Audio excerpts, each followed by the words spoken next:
Hello and welcome to the session on Introduction to Joomla.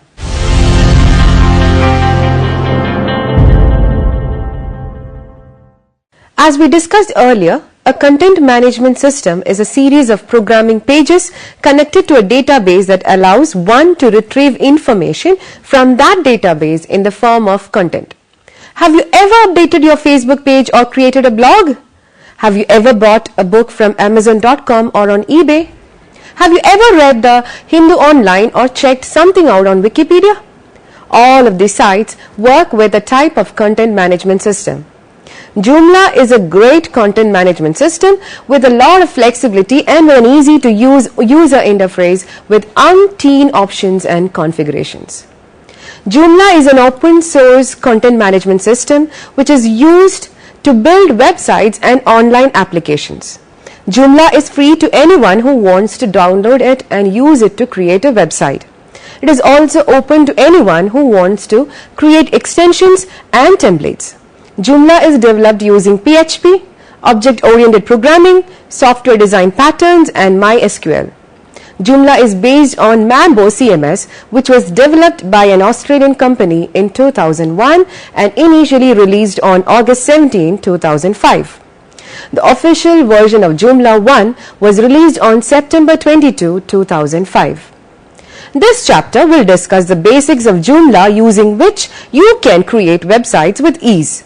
The tutorial is divided into sections such as Joomla Basics, Joomla Menus, Joomla Modules, Joomla Global Settings, and Joomla Advanced. Each of these sections contain related topics with screenshots explaining the Joomla admin screens. Why Joomla? There are three main free CMSs available today and endless other less popular ones. The most popular content management systems available are Joomla, Drupal, and WordPress. The differences among them are quite significant, although they are basically meant to do the same thing, to help you create and manage your website. There have been many heated arguments between the Joomla and the Drupal users over which one is the best. Each has its merits and demerits. Here, we discuss the features and advantages of Joomla. Joomla includes hundreds of extensions to enhance the functionality of website created with it. Also, it contains many powerful built-in features. Let's look at them. First one, User Manager. It allows managing the user information such as permission to edit, access, publish, create, or delete the user, change the password and languages. The main part of the user manager is authentication. The second one, Content Manager. It allows managing the content using what you see is what you get editor to create or edit the content in a very simple way. The next one is Banner Manager. It is used to add or edit the banners on the website. With the Banner Manager, you have the possibility to easily add advertising and monetize your website. The tool allows you to create clients and campaigns to add as many banners as you need, even custom codes to set impression numbers, track the clicks, and much more. The next, Template Manager. It manages the designs that are used on the website. The templates can be implemented without changing the content structure within a few seconds. There are thousands of templates and themes available for Joomla templates. They give plenty of options suitable to clients' requirements. Media Manager. It is a tool for managing the media files and folders in which you can easily upload, organize, and manage your media files into your article editor tool. Contact Manager. It allows adding contacts, managing the contact information of the particular users. Web Link Manager. The link resource is provided for user of the site and can be sorted into categories. Next, Search. It allows users to search the appropriate information on the site. You can use smart indexing, advanced search options, auto-suggest searches to make Joomla search best. Menu Manager. It allows creating menus and menu items can be managed subsequently. You can put menu in any style and in multiple places. RSS. The abbreviation stands for Really Symbol Syndication, which helps you to syndicate or disseminate your site contents automatically. Multilingual. This is the most popular and widely supported open source multilingual CMS platform in the world, offering 66 languages. Webmasters and content creators can create websites to be presented in multiple languages using the options available in the core software. Easy updates. One of the big challenges with any software is the efforts required for keeping it up to date. Fortunately, it has a one-click version update feature to make this process super easy for users of any skill level. The built-in updater also has an automated checker which notifies you if anything needs updating. This includes notification of the core software and extension that utilize this feature. Keeping your site up to date is the single best thing you can do to secure your web assets and gives you the tools to do this with little effort.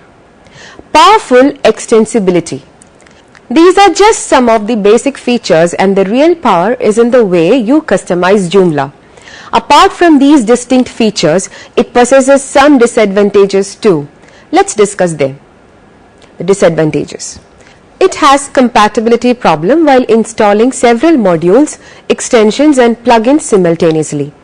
Plugins and modules are not free in it. Development is too difficult to handle when you want to change the layout. It is not much search engine optimization friendly. It makes website heavy to load and run. Architecture. It is a model view controller web application. We are going to discuss the architectural style of Joomla. The architecture of Joomla contains following layers: database, Joomla framework, components, modules, plugin, templates, web server. Let's explain one by one. Database. Database is a collection of data and can be stored, manipulated and organized in a particular manner. The database stores the user information, content and many more required data of the site. It is used to store the administrative information to manage the site. Using database layer, it ensures maximum flexibility and compatibility for extension. Framework. Framework is a collection of open source software where the CMS is built. It is developed for more flexibility and breaks the framework into single modular packages, which helps each package to develop more easily.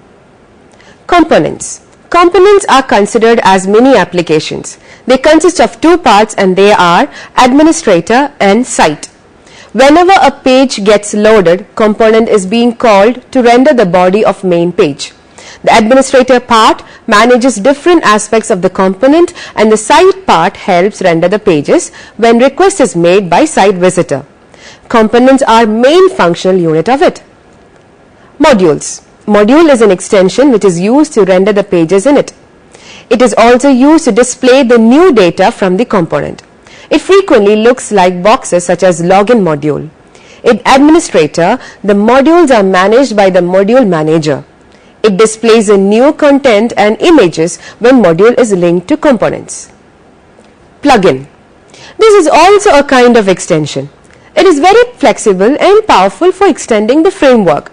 It contains a bit of code that is used to execute the particular event trigger. It is commonly used to format the output of a component or module when a page is built. The plugin function which are associated with event are executed in a sequence when a particular event occurs. Templates. Templates determines the look of the Joomla website. There are two types of templates used and they are front end and back end. The backend template is used to control the functions by the administrator, whereas the front-end template is a way to present the website to users. Templates are easy to build or customize the site. It provides maximum flexibility to style your site. Web browser. It is a server where the user interacts. It delivers the web pages to the client. The HTTP, that is Hypertext Transfer Protocol, is used to communicate between the client and the server. Control panel. The control panel provides default features and functions of it to access through clickable icons, menu bar, etc. Installing. Joomla can be installed manually as well as using an installation software such as Fantastico or cPanel, which are installed in the host server and offer an user-friendly interface for the management of the site and the installation of software, but the requirements for both are very similar. Since it is a database-driven system, it requires an SQL database to run. That's where it will install its tables and store information you add to it. It also does better on a relatively fast server. So if you have been on the same server for longer than you can remember, contact your host and check if it's been upgraded, and if that's not the case, ask to be moved to a new server. If you're using Fantastico or cPanel, check the version of the installer. You want the newest version of it if possible, and at the very least one version behind. New versions usually carry security upgrades as well as bug fixes, and when dealing with a dynamic site, those fixes can make a big difference. Installation with cPanel. So you have checked all the requirements. What now? Well, if you have cPanel installed on your server, you have your work cut out for you. Go to cPanel, look for Fantastico and look under the content management section. Check the version available. You want the 1.5 version at least. If it is a recent version, click New Installation. You will be asked to fill in the following fields. 1. What domain you want to use. 2. Install directory. 3. Admin username and password, email and full name. 4. Site name. 5. Install user data. This option will install pages, menus and directories with information. If you would like to see them and change them around as a way of learning how to use a site, leave this option. Then click Install. Just give it a few minutes and cPanel will create the database and install it for you. It will then give you a link to your installation and to your administration, which is where you go to create articles and configure your site. Manual installation. Now, what do you do if your server does not provide you with cPanel? Don't worry, there are few more steps, but it's still not a long process. You will need a database, an FTP program, and installation files. Step 1. The database. Most hosts nowadays allow you to create databases using their administration. You won't have to know how to deal with a database once it's created. All you need is database name, database ID, database password, database path or address. Once you create the database, you should have access to all that information. Keep it safe since it will ask you for it during the installation. Step 2. Downloading Joomla files. Once you have the database set up, you need the installation files. Download them to your computer as a zip file and extract them to your website folder. Now you have two options. If you want it to be your whole site or the main part of your site, you should put it on the root folder, which is the main folder for your site. Step 3. Uploading Joomla files. Next, you should upload all of the files to your host using an FTP program or extract the zip file directly to your server through the server's file manager. Step 4. Running the installation. Next is to go to root folder. It will ask you for a language and then it will check whether your server can handle Joomla without any problems. On some specific hosts, its folders might not default to their correct permission settings, which would cause it to display an error saying access is not allowed. In that case, you might have to access those folders and change the permissions by hand. Step 5. License. Next, read over Joomla's license. It is pretty straightforward to understand. Step 6. Database information. The following page is where you will need your database information. Select the type of database. MySQL is the most common. Host name, the address or path to your database. username and password for the database, database name that you would probably choose that when creating the database, configuration settings. Once it is installed, it's time to start adding content and managing your site. You will need to log into the administration of the site. You will need the username and password you set up during installation to log in and access the backend of your site. Now, how to publish content? The architecture requires that every article belongs to a section and a category unless you make it unspecified. Because of that, before you start creating the sections and categories, you need to think of the names that you might need. Think of a section as a drawer in a filing cabinet, a category is a folder inside, and articles as the documents inside the folder. Another good rule of thumb is to think of the sections and categories as one things of the menus and pull down menus. Let's say you want to have a button called About My Company. And when someone puts the mouse over that button, a pull down menu with options, staff and locations appears. Sections. So to create a section, simply go to the Content menu button and select Sections. Once on the page is opened, click the New button. You will be taken to a page with several options. The only one you really need is the title and a description if you want to link a menu button to that section at some point. Otherwise, just the title would be enough. Categories. From the content menu, you can also get to categories. Since they are subcategories of sections, they work in a similar way, and you should also add a title. But this time you must also select a section for the category. All the other fields are optional and not necessary for the functioning of the site. Articles.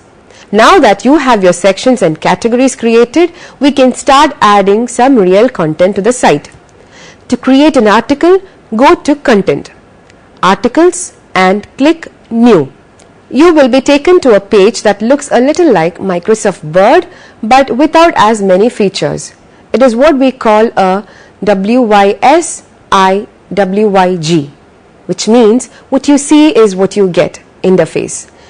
What that means is that whatever you do on this page will be translated by the software into HTML, which can be read by web browsers as a web page. Like most interfaces with a lot of features, it can seem to have a long learning curve due to all of its features and all its possible configurations. The task is much less time consuming than it seems, especially if you set yourself to master one feature at a time. In no time, you can have an easy to update dynamic site that you can also grow with you. Changing looks and adding features can be done in minutes, and major configuration changes can be done by changing a few files. If you have ever considered using one, I hope this session inspires you to give it a try, and I hope it helps to make your new CMS experience much easier. Let us summarize what we have discussed so far. In summary, Joomla may be well suited for dynamic websites designed for growth and features. Also for medium-sized business sites, multimedia sites, membership sites, small e-commerce sites, etc. is evolving and will keep on doing the same. It is not as easy as WordPress, and at the same time it is not too complex like Drupal. It fits perfectly between WordPress and Drupal. There is a huge amount of documentation on which makes it robust compared to WordPress. Joomla can boast of excellent characteristics by all factors which are crucial for small business owners who would like to take their business online, keeping in mind the factors of cost, quality, time, flexibility and control. It may be concluded that it is a powerful CMS, and with the help of templates and ready-made solutions, one can save time and money. Having all said, Joomla would be a great option to build and deploy websites. Now, you can try to answer the questions given here. 1. What is Joomla framework? 2. What is Joomla plugins? 3. What is feed display module in Joomla? 4. Explain template manager in Joomla. 5. What do you mean by website SEO? 6. Which is the PHP compatibility used for Joomla 3.x. 7. What is the difference between manual installation and cPanel installation? Hope that you may go through the references given here for further understanding. www.joomla.org, www.wikipedia.org/wiki/Joomla, www.flashmin.com/why Joomla is the best CMS for your small business. Thank you for watching this program. We can meet again with another topic soon. Till then, take care.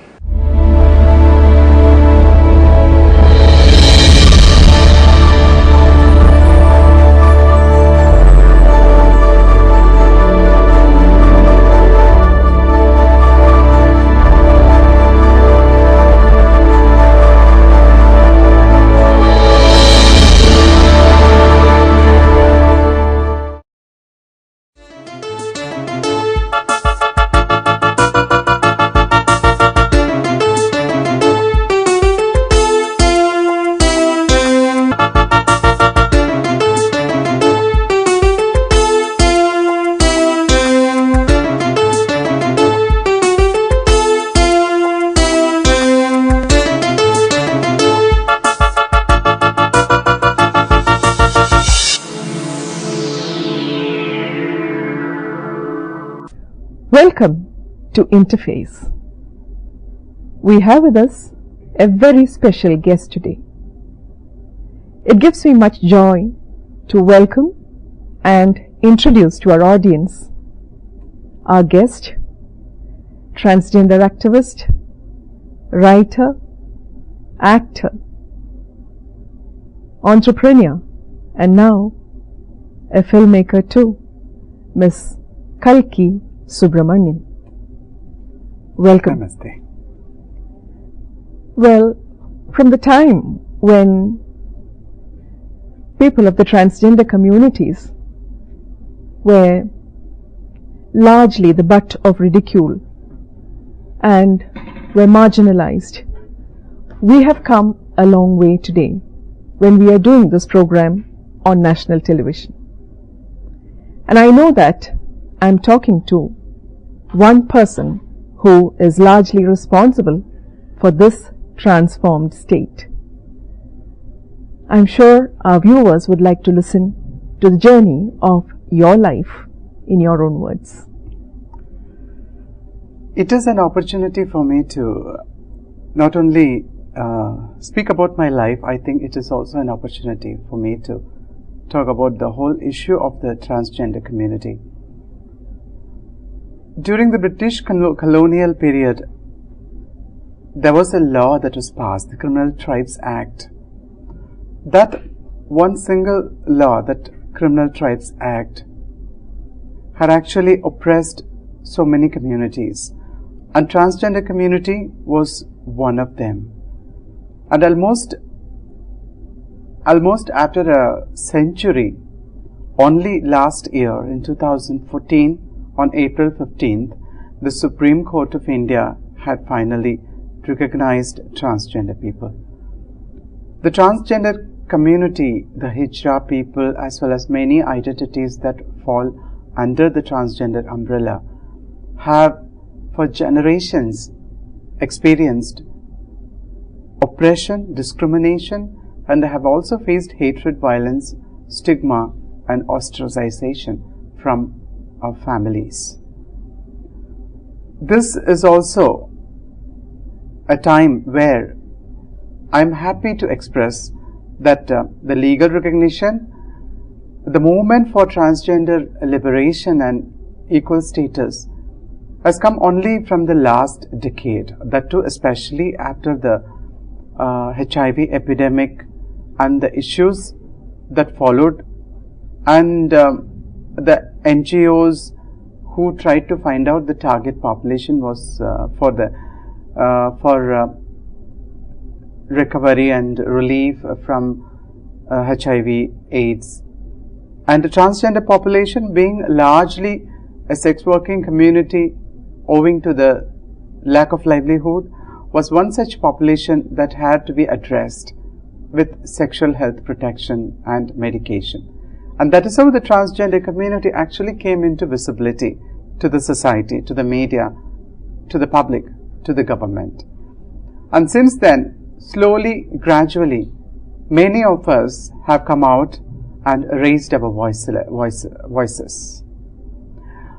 Our voices, few of us came out openly and questioned the oppression that was completely injustice. The injustice that was done to us. We questioned it. And I think for the past 10 years, our movement had been very intense. We have been advocating for our rights with the government, with the policy makers, with the law judiciary, with the media, to the academicians, and largely to the public. And we have today our legal rights, but still a large number of us, almost all of us, are facing stigma and discrimination. I think I was one of the fewest people who have been lucky to be accepted by my family. My parents did not throw me out of my home. They gave me a good education. In spite of me having a troublesome childhood, a troublesome school life, a troublesome college life because of my identity, I think the love and affection my parents gave me, that was the reason that today I am sitting here and talking with confidence. We're doing this interview on an educational channel. What do you think is the role that education, the institution of education in our country particularly, can do to alleviate the problem of the marginalized communities, like that of the transgenders? I feel it's a very important question because the stigma and discrimination that prevails largely in our society is due to the ignorance and also to the lack of knowledge that is widespread about the ideas, about the issues of gender and sexuality. Do we really understand gender? Do we really know the gender identities, the diversity that exists within gender? Are we aware of the sexuality, the sexual orientation issues? Are we being narrow-minded? Are we being denied that knowledge which should definitely be given to us? Academically speaking, we definitely need education on gender and sexuality in schools and in colleges. In the past many decades, this knowledge had been denied in our academic system. If only we would have taught our children in the past so many decades, if we had given that knowledge on gender identities, gender diversity, sexual orientation, about the anatomy of women and transgender people, in a proper way that would reach our teenagers and adult people, I think largely the issues, especially pertaining to transgender community, would have been solved. I think today the transgender community remains a mystery to the society. It remains a mystery to the young people, to the teenagers, to the school children. And there is a widespread phobia, we call it transphobia, among the students, among the college-going students, among so many adults. That lack of understanding definitely comes from denial of that knowledge in schools and colleges. So, our education system should and must definitely include education, the curriculum on gender identities, gender diversity and sexuality. I think it is time we include, it is time we do not deny that knowledge to our Indian children, Indian young people. In a world where transgenders are largely made invisible, you have definitely come out mainly through your writings. How important has been writing to you particularly on social media? I think social media has given me a complete freedom and unquestionable liberty to express myself and the issues of the transgender community at large. I think social media has given that platform for everyone who is oppressed, has given a platform for the voiceless to express our life, our voices. In that way, I think I had that opportunity to put forth my thoughts as writings, as visuals, video films, as art, as poetry. I have been an avid blogger since 2005, and I also write in Tamil. So I wrote in English as well as in Tamil since 2005, and I had been discussing issues about transgender community through my writings in the social media, and it has definitely reached large number of people. I would say lakhs of people. It has reached lakhs of people, and it was also one of the reasons that change was possible in my life. And of course, to a certain extent, it is also one of the reasons that I expressed the community's issues, that change was possible, positive change was possible. You've also made your mark now as a filmmaker, as an actor and as a maker of films. Could you tell us something about your experiences in the visual media? I think basically I was always interested in visual media and also in writing right from my childhood. I took up journalism and mass communication as my master's degree, and once I completed my master's, I had started a small time magazine in Tamil called Sahodari. That was one of the first vernacular magazines for the transgender community in India. But it was a very small time magazine with only 200 copies, which was circulated in Coimbatore district. It had a huge impact on the local community. It had a huge impact on the local transgender community. And then after that, I actually had won a scholarship, and I became a citizen journalist. And I started producing, with a very small handycam, I started producing small video documentations and uploaded it on YouTube. And I also encouraged my friends to join me and trained them in making small video documentary films. The mainstream media had not discussed, had not brought out our stories. Rather, they were not aware of our life and they were not interested.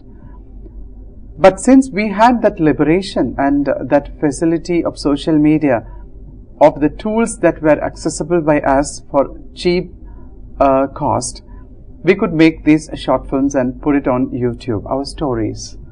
That is how I think visual media was accessible to us, and we had that platform to express ourselves through social media. The great thing about social media is that our voices are there 24 hours and anybody from any part of the world could access it for research, for information, and for every purpose. So that was a boon, I would say. And definitely they say one picture speaks 1,000 words, and each and every frame in our short film, our video documentation, expressed thousands and thousands of words from us. You have also made an entry in politics. Could you tell us something about the change that you want to see in the political setup in our country? I also wanted to say, to add to that visual media thing, I wanted to say that in 2011, I acted in a major feature film called Emmrc, in which I played a lead role of a transgendered person, a trans woman. It is a very beautiful Tamil film, and as we all know, the feature film industry, cinema, is a great change maker and reaches millions of people. And so my film was about the struggle of transgenders and it also had a great impact in Tamil Nadu. And when we talk about the political scenario, for any oppressed community, political participation is very important, because that gives us the authority that makes us, actually makes us the deciding authority. Political participation for transgender people is a must, and there are many beautiful examples. There were examples and there are examples. There was Shabnam Mausi, and now there is Rai Kinnar from Chhattisgarh, who is a mayor. And there are so many other leaders who from the transgender community who are becoming politically important. I think transgender people can do as good as anybody else in politics, and it is necessary for us to be present in parliament and also to be present in the state assemblies.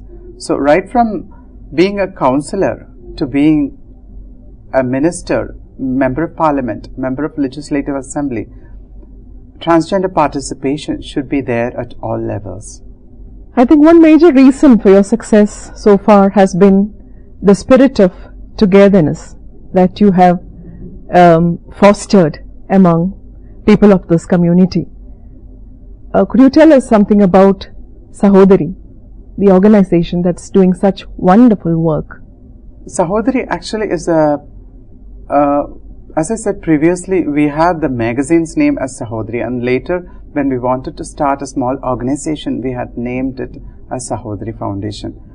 Sahodari Foundation is a very informal gathering of like-minded transgender people. We don't function particularly like an organization. We don't function. We are a group of friends who try to make a change for our community and for people like us. We vouch for self-respect and we want equal status at all levels. Sahodari's one of the main activities has been to give counseling and guidance for young gender queer people, for young people who otherwise are not conforming to gender normity, and we are guiding them to help them away from depression, self-denial and suicide. That is one part of our work. Otherwise, we actually try to help them to get good jobs, try to accommodate them in shortly in our homes, and try to give them the best education possible through scholarships and guidance. Apart from that, we were involved largely in the legal rights campaign, and of course we are working now with a large number of students. I think I personally in the last 10 years I must have met more than 5 lakh students, and personally I'm very happy to say that the young people of today are much more open-minded than what I had seen as a child 10 years ago. So that's a huge change happening. The institution of culture, I would say, plays a major role in shaping our attitudes towards any community, whether it be the mainstream one or the marginalized one. What has been your experience about Indian culture in the context of the transgenders? I think we have I have a mixed feeling about this. On the one side, we celebrate our gods and goddesses, and it is such a diverse and very interesting to see, especially in the Hindu epics like Ramayana and Mahabharata and other scriptures, and also in folk tales, how our gods become goddesses, our goddesses becoming gods, and children being born to women who has never seen a man, and so many other stories. Very interesting, wonderful, very beautiful stories and characters as well. For example, if we talk about Mahabharata, there is Arjuna becoming Brihanalla, a transgender, and Amba becoming Shikandi. Amba, a woman, becoming Shikandi, a man. And such beautiful stories are there in Mahabharata.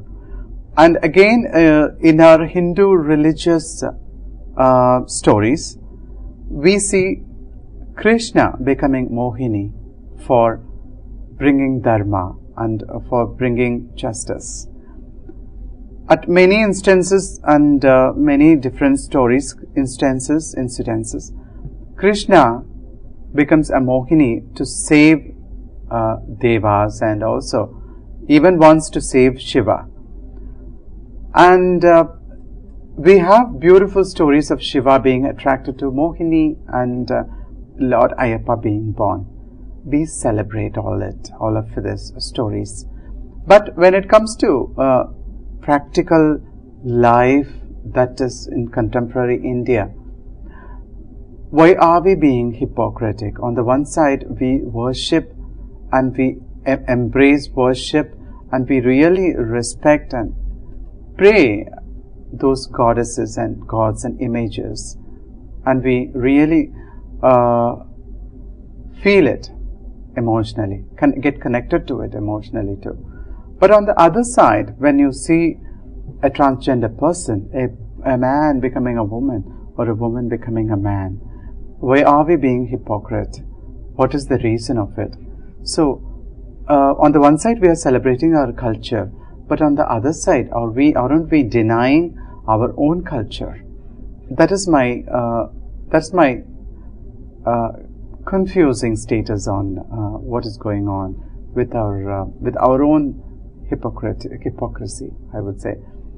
On the other side, within the transgender community, there is a separate group called Hijra community, a very strong and large group, Hijra community. It is a tradition that has been there for over 1,000 years. The Hijra community functions like an artificial family, a guru, chela, and it's completely matriarchal society. So people born from different parents, different cultures, languages, who identify themselves as transgenders may join this, may be willing to join the Hijra tradition. So they become a chela of a guru. So they become a family.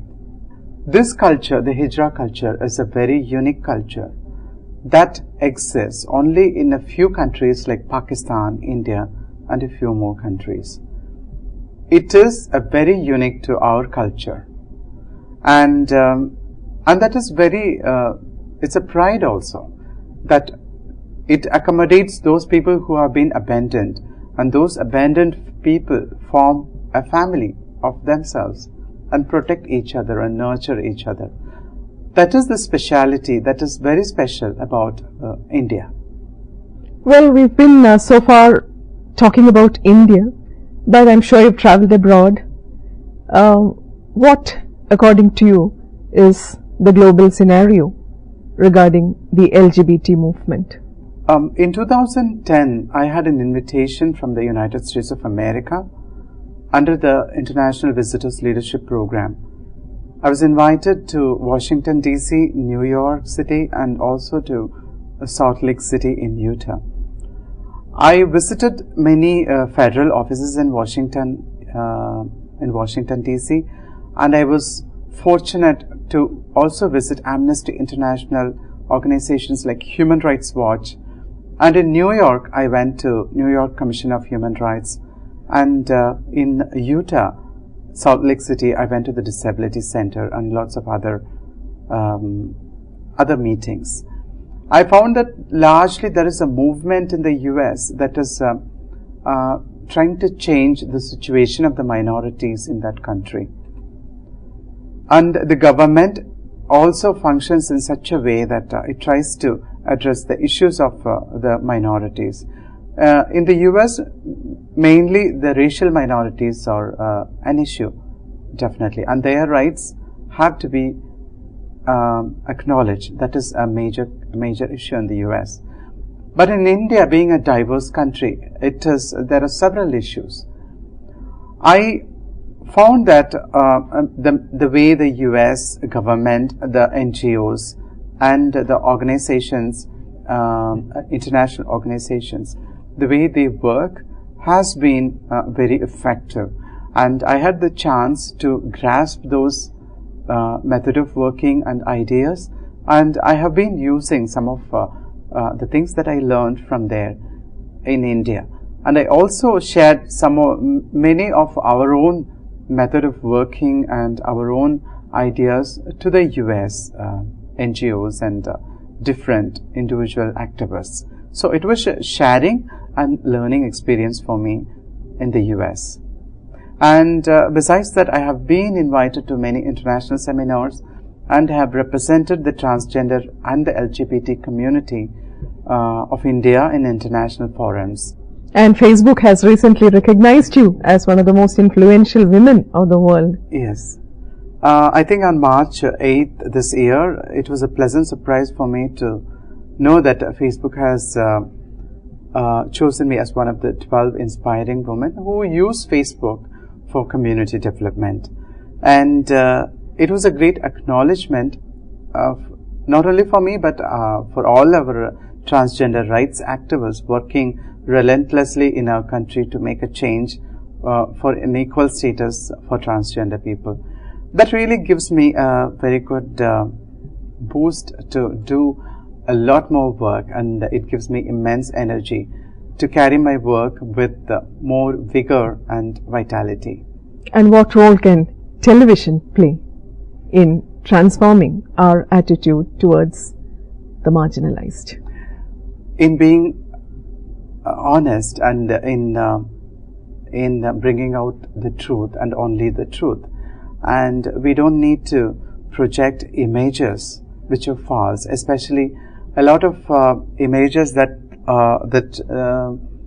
about the transgender hijra communities in the cinema, especially for the past so many decades, have definitely damaged our self-respect, have definitely damaged our space in the society. I think television has a big responsibility to disclose the truth and create an awareness largely and acknowledge that transgender people are also humans and they also need their space and their equal status. What is the one message that you would like to leave our readers, our viewers with? Being a male or a female or a transgender person or whatever you are it will not be a block. Our gender status cannot be a block for our personal development. I think we need to accept ourselves as we are, and we need to shine. We need to be the change makers. The gender identities, our different roles as father, mother, brother, sister, husband, wife, lover, or whatever it is. It's all assigned at birth and sometimes assigned through social normatives. But as a human being, we are all the same. We are all the same as a human being, and we all need love, acceptance. We all need respect. And we transgender people need that too. Otherwise, you and we are same, and we are just being ourselves, and we respect ourselves.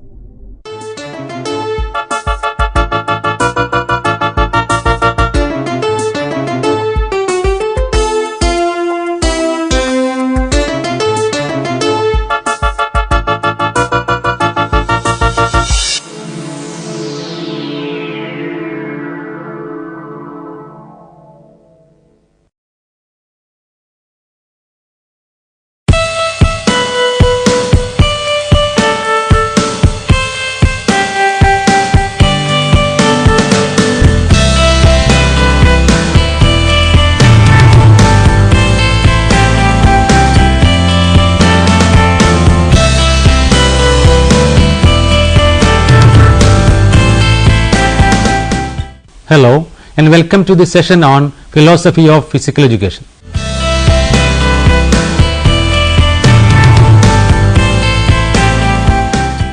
Physical education is an integral part of general education and belongs within the core curriculum for secondary education. It fosters the holistic development of students of varying abilities, capabilities and interests through a structured program of psychomotor activities. Physical education encourages students to broaden their experiences and take on physiological and psychological challenges. It provides a wide range of skills, experiences and knowledge to equip students to make effective choices and to participate in an active, healthy lifestyle in this rapidly changing society. It encourages all students, regardless of abilities, to participate in a range of leisure, recreation and sporting activities to satisfy the interests and needs of all. The program is designed for students to learn through interaction with one another in many different situations. It ensures the development of appropriate social skills such as cooperation, teamwork, communication and effective participation to enable them to appropriately interact with others in positive interpersonal exchanges. Physical education provides a physical and social environment which encourages all students to participate regardless of gender, class and cultural background. The program ensures appropriate personal development opportunities for students will be afforded extension and enrichment opportunities. Students will be able to develop their multiple intelligences in the physical education program. It will allow students to learn from and interact with community resources including personal, facilities, natural and man-made resources and related programs. In most educational systems, physical education or PE, also called physical training or PT or gym, is a course which utilizes a play or movement exploration setting for the transmission of physical knowledge and skills to an individual or a group, the application of these skills and their results. It can also refer to any intramural or extracurricular sport or physical activity students take part of through their school system. The purpose of physical education involves more than training the body or physical fitness, but is based on the understanding that fitness and physical training helps the mind. For young children, play has been recognized as a valuable, even essential component of learning. Physical education is included in today's curriculum with a clear vision that through human movement it should concentrate on the development of individuals' maximum physical potential and their related social, emotional and intellectual growth. Plato, a renowned Greek philosopher, said in his Laws that physical education is an activity and experience that begins before you are born. Another Greek scholar, Aristotle, saw physical education as an important part in the development of a man's character. All these views show an important space occupied by physical education in the earliest academics itself. The primary purpose of physical education is to assist the learner in developing total physical fitness and lasting desire to maintain it, movement abilities ranging from functional life skills to those needed for successful participation in leisure activities of their choice, a sense of self-worth and dignity, social competencies, safety awareness and an appreciation and understanding of specific sports and dances including their origins, cultural impact and aesthetic values. Physical education is meant to make the students physically educated, having acquired motor skills to perform a variety of physical activities and physical fitness knowledge.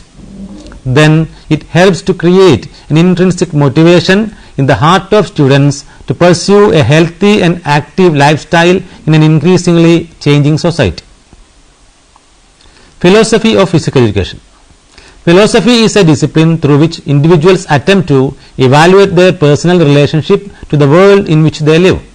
The various philosophies attempt to give each individual a basis on which to evaluate himself and the world. The key concepts of the philosophies vary because each philosophy looks at man and his world from a different position. The philosophies of education and physical education that have prevailed through the years have emerged from the larger bodies of philosophic thought. In the present age, physical educators must have a sound educational philosophy to guide them in the conduct of their programs if they are to be successful in accomplishing their goals and objectives.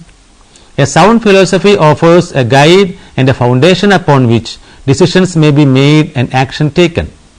A philosophy of physical education should take into consideration such dimensions as the worth of this field of endeavor, how it can contribute most to humanity, and the scientific principles upon which it is based. A well thought, thorough philosophy is a must for each physical educator who desires to make a contribution to the society of which he is a part. In physical education, the student should be the most important aspect. Physical education should be a student-centered course that allows for students to experience a substantial amount of learning and realize as well as experience the benefits of a physically active and healthy lifestyle. It needs to educate, encourage and help students to improve their physical fitness. It should be an inclusive course where all participants are welcome, encouraged and feel safe. It needs to be adaptive so that all skill levels and learning capacities are accommodated. Physical education should promote goal setting, teamwork, respect and responsibility. Students should be provided with motivation to accomplish these goals, work well with their peers, respect themselves and take on responsibility. They should gain valuable personal and social skills that will benefit them for the rest of their lives.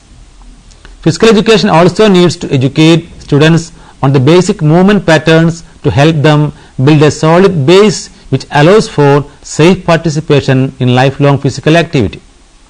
It needs to be taught by an active, engaging and caring physical educator who promotes lifelong learning to all students.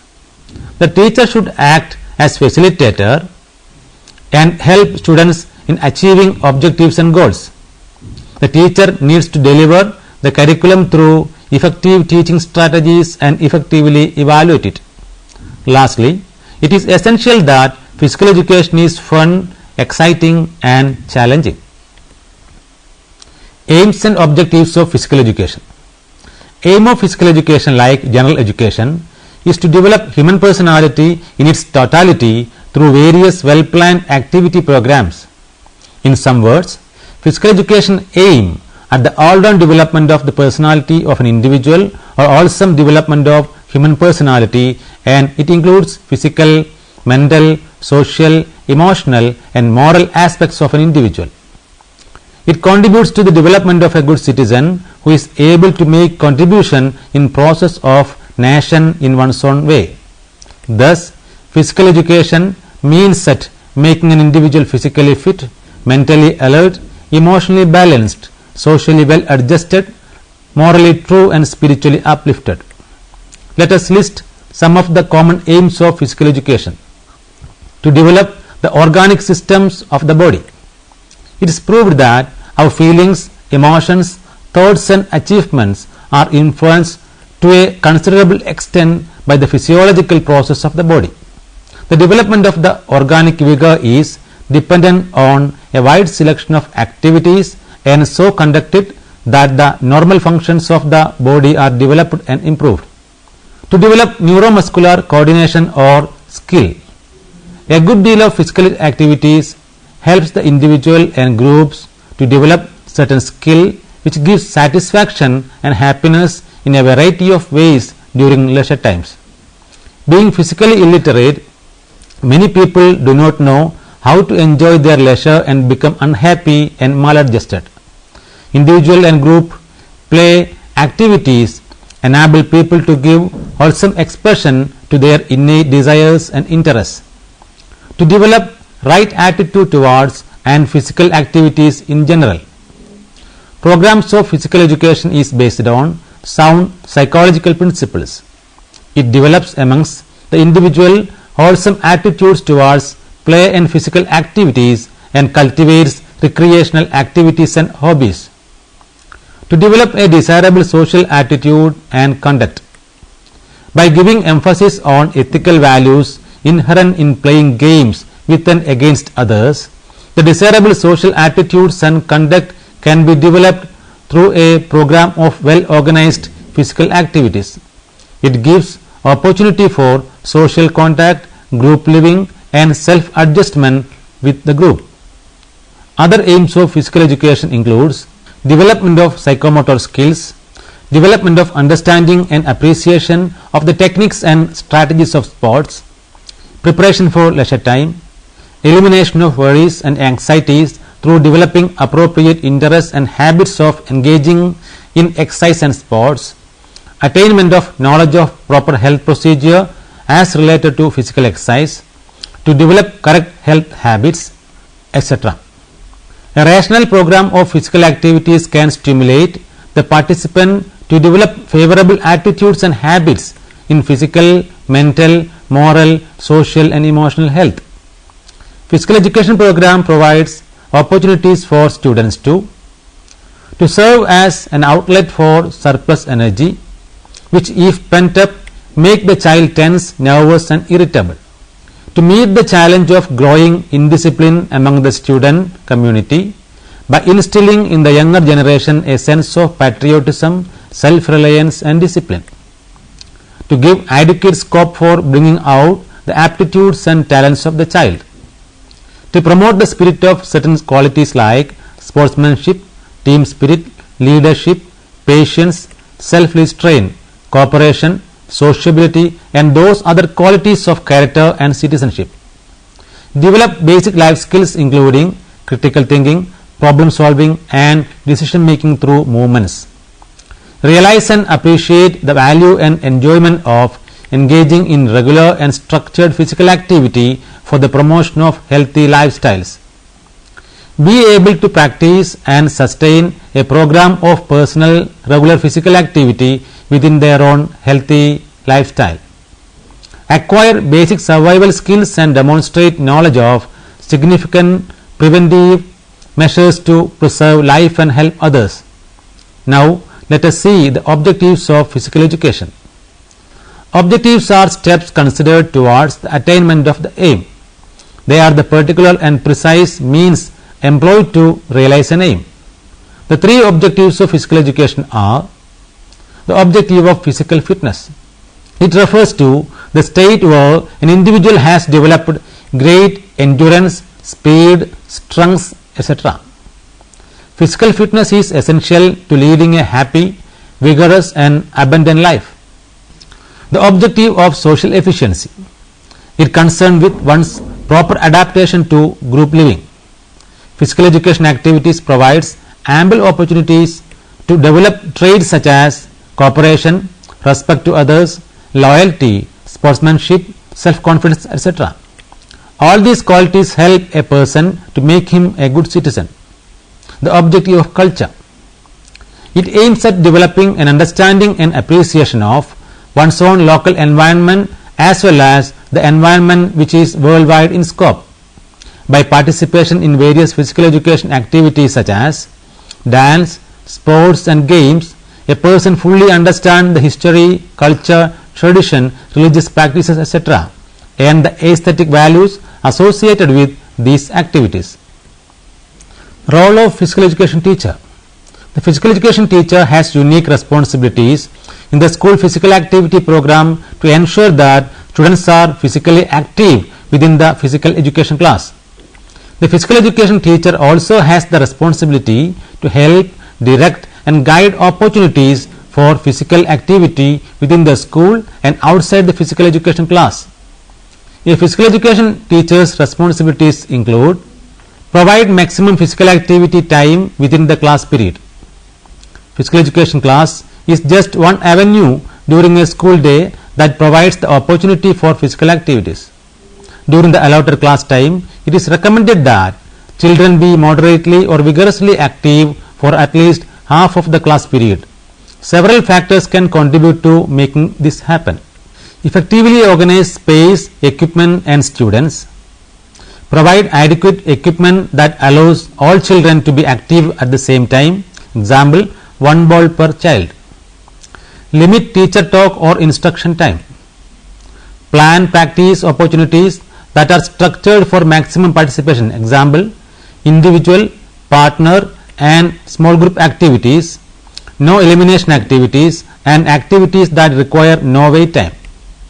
Structure the class so that learning occurs while students are being physically active. With maximum and quality activity time, children become more skilled, knowledgeable and physically fit. Motivate children to be active. Another role of the physical education teacher is to encourage and motivate children to be active.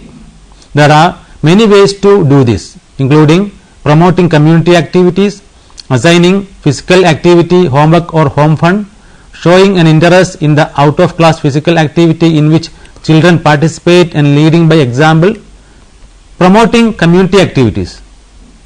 There are typically numerous activities in communities that promote physical activity, such as organized recreational sports, dance classes, gymnastic programs and martial arts. A bulletin board in the gym, the school website and regular announcements are simple ways to promote these opportunities. Brochures, websites or newspaper announcements are available from most physical activity venues. Homework and home fun. While homework is often not a pleasant part of a child's evening, physical activity homework or home fun can be.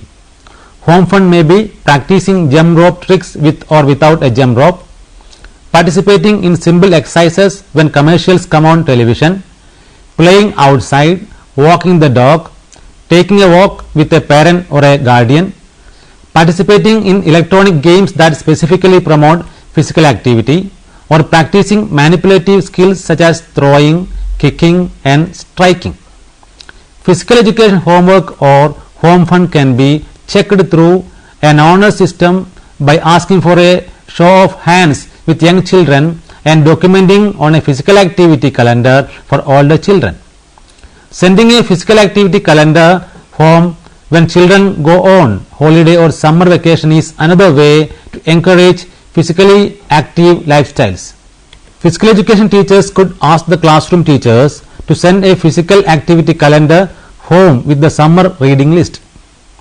Praise for participation. A word of encouragement is a simple way to promote physical activity.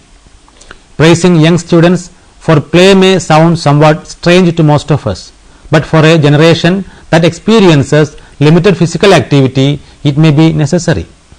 Simply inquiring about student involvement in physical activity and praising students for that involvement will be a motivation for young children. To take this a step further, if a teacher shows up at a youth league sporting event or a dance recital, the child will be elated. Leading by example. One final way to motivate children to be active is for the physical education teacher to lead by example. A physically active and fit physical education teacher is a positive influence. The physical education teacher should occasionally share with the students how physical activity fits into his or her life. By maximizing physical activity time in physical education class, aiding students in transferring skills and activities to out of class play, and making efforts to motivate children to be physically active, the physical educator can greatly influence the daily physical activity needs of students. Play a leadership role in the development of the school physical activity program. The increase in the number of overweight children and the decrease in physical activity time in school raise a national problem and demands more attention. This problem can be addressed at a local level, and the physical education teacher must be the go-to person to promote change in the schools. The physical education teacher is the physical activity expert in the building and should take on the role of physical activity director for the school. The responsibilities should include the following. Being an active member of the school wellness committee, he can help in the evaluation and planning process for the school. He should promote opportunities for physical activity in the community. Serving as a resource person for classroom teachers, he can inform classroom teachers about the need for and benefits of adding small bouts of physical activity to the school day. He can help the classroom teachers in understanding and implementing appropriate practices for physical activity and also give them training and resources. Thus, they will also be motivated to engage in physical activities. Organizing school-wide physical activity experiences such as field day, fun runs, a walking program and morning exercise break. It also includes planning before and after school clubs for activities such as jump rope, walking, dance, gymnastics and intramural sport. Let me summarize the session. This unit is a deep study on the topic physical education. The first module is an introduction to the concept of physical education. It talks about the primary purpose of physical education programs.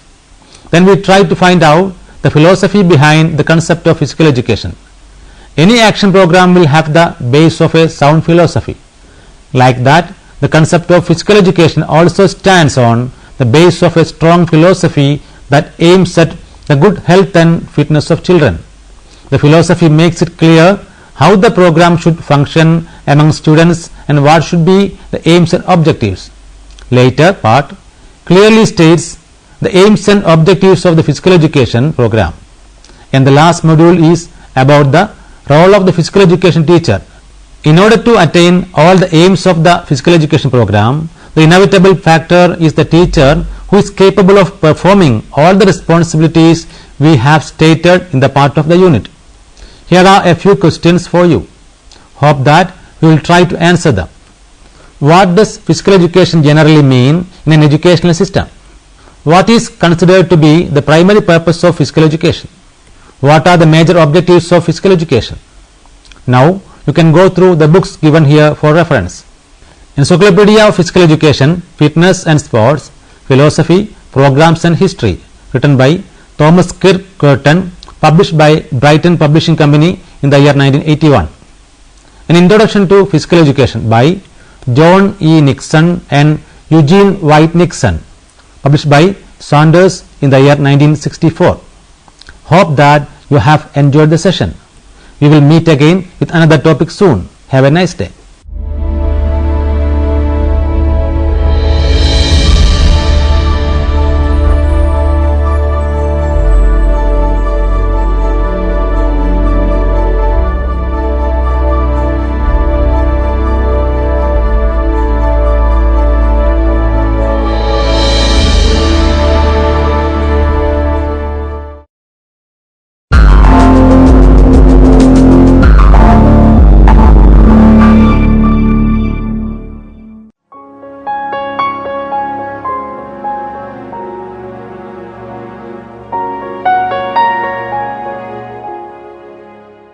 Hi friends, in this session we describe Cauchy-Gosat theorem, a very important result in complex analysis with various theoretical and practical consequences. We know from the previous session that when a continuous function f has an antiderivative in a domain D, the integral of f set around any given closed contour C lying entirely in D has value 0. Now we shall describe a theorem giving other condition on a function f, ensuring that the value of the integral of f set around a simple closed contour is 0. So let C denote a simple closed contour. Z is equal to Z of t, A less than or equal to t less than or equal to b, described in the positive sense, that is counterclockwise.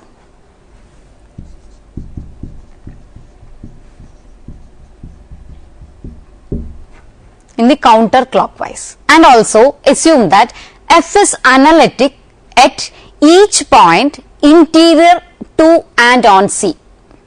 Then, as seen in the previous session, that is in the contour integral, we have integral over C f set dz, which is equal to integral a to b f of z of t z dash of t dt. Mark it as equation number 1, first equation. and it is f of z of t z dash of t dt. And if fz is equal to uxy plus ivxy and z of t is equal to x of t plus iy of t, the integrand on the right in expression 1 is the product of the functions that is u x of t y of t plus I v x of t y of t and x dash of t plus I y dash of t of the real variable t. Hence, integral over c f z dz can be written as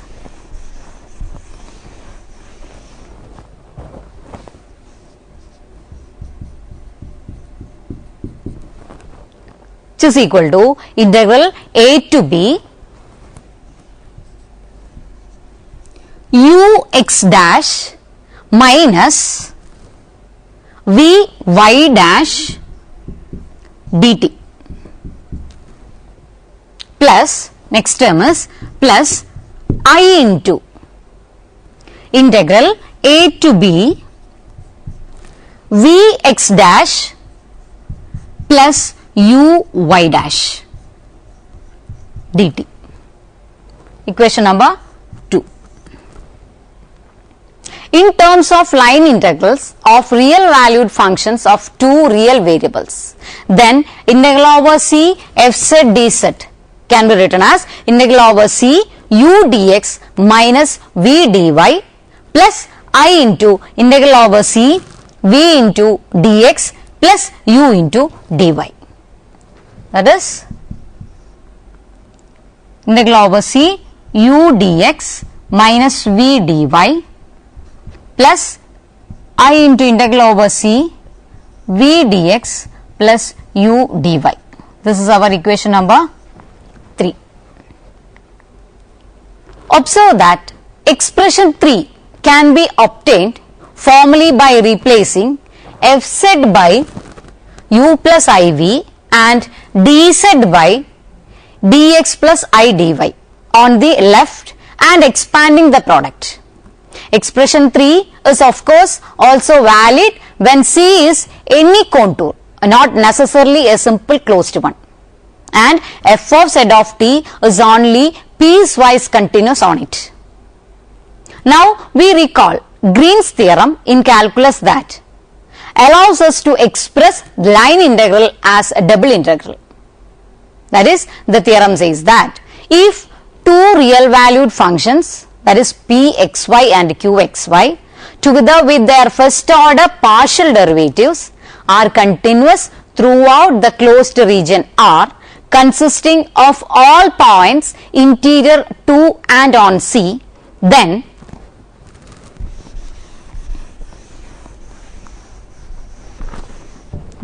integral over C p dx plus q dy is equal to double integral, it is over R, qx minus py dA,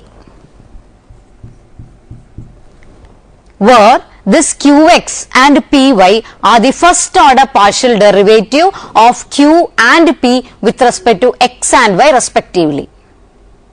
Now coming back to our main discussion, that is f is continuous in R since it is analytic there. Hence the functions u and v are also continuous in R. Likewise, if the derivative f dash of f is continuous in R, so are the first order partial derivatives of u and v. Applying Green's theorem, we rewrite equation 3 as, by using that Green's theorem, we can write integral over c fz dz, which is equal to double integral over R minus vx minus uy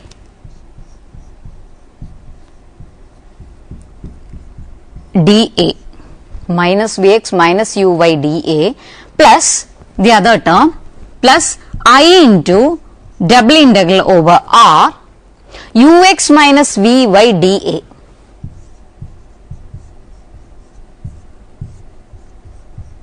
Next equation number is equation number 4. But in view of the Cauchy-Riemann equations, we have Ux is equal to Vy. That we know Cauchy-Riemann equation, we have Ux is equal to Vy and what Uy is equal to minus Vx. The integrand of these two double integrals are 0 throughout R. So, when f is analytic in R and f dash is continuous there, we have integral over C f z dz is equal to 0.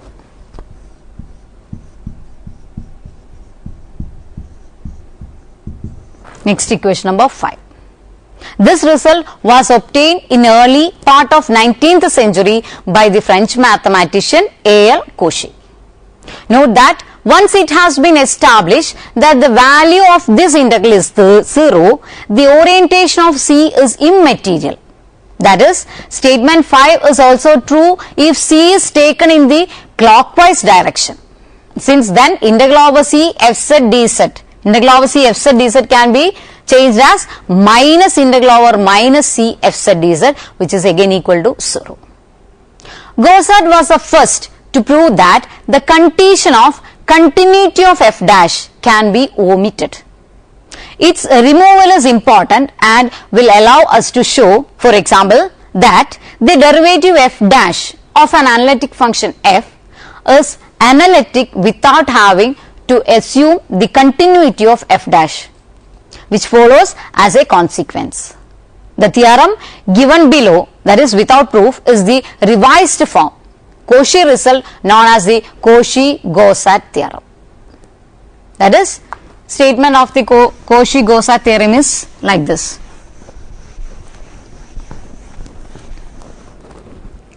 If a function f is analytic at all points interior to and on a simple closed contour C, then integral over C f z dz is equal to 0. So, we move to some examples. The theorem is without proof, that is, proof is not mentioned in your syllabus. First example, show by Cauchy-Gaussat theorem that for f z is equal to z square by z minus 3. Integral over C f z dz is equal to 0, where C is the unit circle mod z is equal to 1.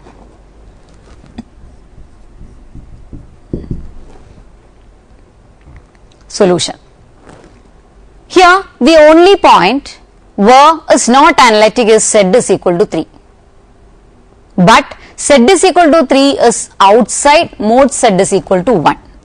That is, function is not defined with the point z is equal to 3, but we have mod z is equal to 1, so 3 lies outside 1. And therefore, f z is analytic inside and on mod z is equal to 1. Hence, by Cauchy-Gaussat theorem, we have integral over C f z dz is equal to 0. Next example. If C is a simple closed contour given by the circle mod z is equal to 2, verify the following, that is without and second one with using Gaussat theorem, Cauchy-Gaussat theorem. First one is integral over C dz is equal to 0. Second one is integral over C z dz is equal to 0. Third one is integral over C z square dz is equal to 0. We verify third statement only, leaving the rest to the exercise. That is, first and second as exercise. I am going to prove the third one. That is, first one is without using Cauchy-Gaussat theorem.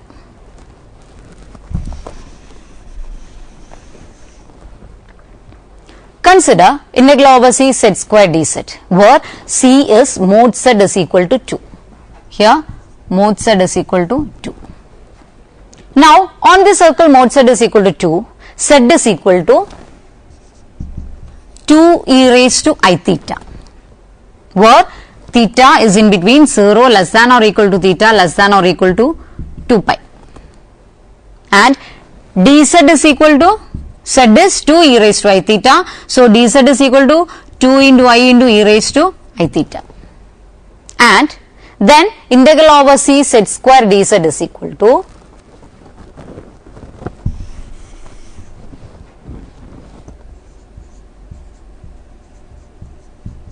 which is equal to integral, limit is from 0 to 2 pi. Here our z is 2 e raised to I theta, so it is, here we have z square, so 4 e raised to 2 I theta dz, our dz is 2I into e raised to I theta, so it is 2 into I into e raised to I theta d theta, which is equal to, we can take 8 and I outside since they are constant, so it is 8I, we can take a constant outside, that is 8I integral 0 to 2 pi e raised to 3I theta d theta, which is equal to, on integrating we get it is 8 pi into e raised to 3I theta by 3I over the limit 0 to 2 pi. So it becomes 8 by 3 into e raised to I 6 pi minus e raised to 0, that is 1, which is equal to 8 by 3 into 1 minus 1, that is equal to 0.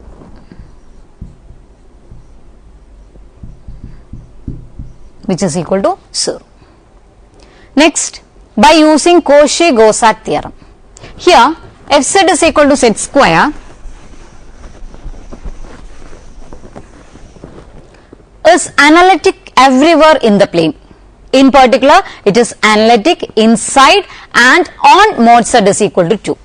Hence, by Cauchy-Gaussat theorem, integral over C z square dz is equal to 0. Next example. Since e raised to z and cos z are analytic function, by Cauchy-Gaussat theorem, we can say integral over C e raised to z dz is equal to 0, and integral over C e raised to z dz, it is in the closed line, e raised to z dz, which is equal to 0, and integral over C cos z dz is equal to 0.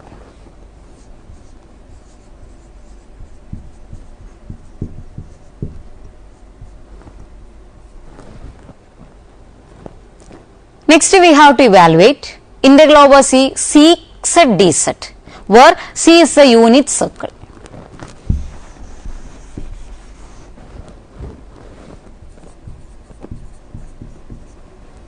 Integral is again over the closed line, closed curve. Here it is unit circle, C is the unit circle. We can say sec z can be written as 1 by cos z. Is not analytic at z is equal to plus or minus pi by 2, plus or minus 3 pi by 2, etc. But all these points lie outside C. None lies on C or inside C. Hence, by Cauchy-Gaussat theorem, we can say integral over C sec z dz is equal to 0. Next, we have to evaluate integral over C dz by z square plus 9, where the C is the unit circle. The solution is that the integrand 1 by, that is integrand is 1 by z square plus 9 is not analytic at z is equal to plus or minus 3i, but all these points lie outside C. None lie on C or inside C. Hence, we can say by Cauchy's theorem, Cauchy-Gaussat theorem, integral over C dz by z square plus 9 is equal to 0. Next example is, a non-analytic function need not satisfy Cauchy's theorem. That is, we have to show that integral over C z bar dz, which is equal to 2 pi I. This we have to show, where C is such that z of t is equal to e raised to it is the unit circle.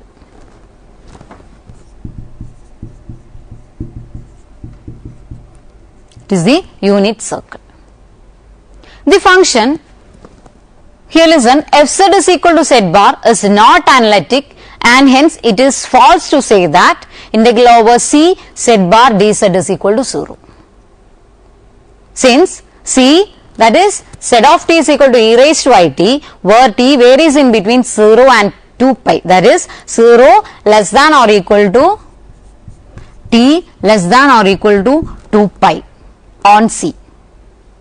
Z bar is equal to, here we have z bar is equal to e raised to minus it. We have z of t is equal to e raised to it, so z bar is equal to e raised to minus it, and dz is equal to, z is equal to e raised to it, so we have dz is equal to I into e raised to it dt. Here we have dt, dz, so I into e raised to it dt, and hence integral over C z bar dz can be written as, which is equal to integral, it is from 0 to 2 pi, z bar is e raised to minus it, instead of dz we can write I into e raised to it dt. So it is equal to what, 2 pi I. Next example says that a non-analytic function need not satisfy Cauchy's theorem. That is, we have to show that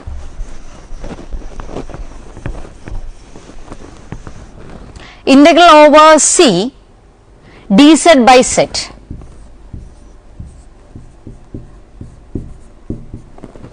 is equal to 2 pi I,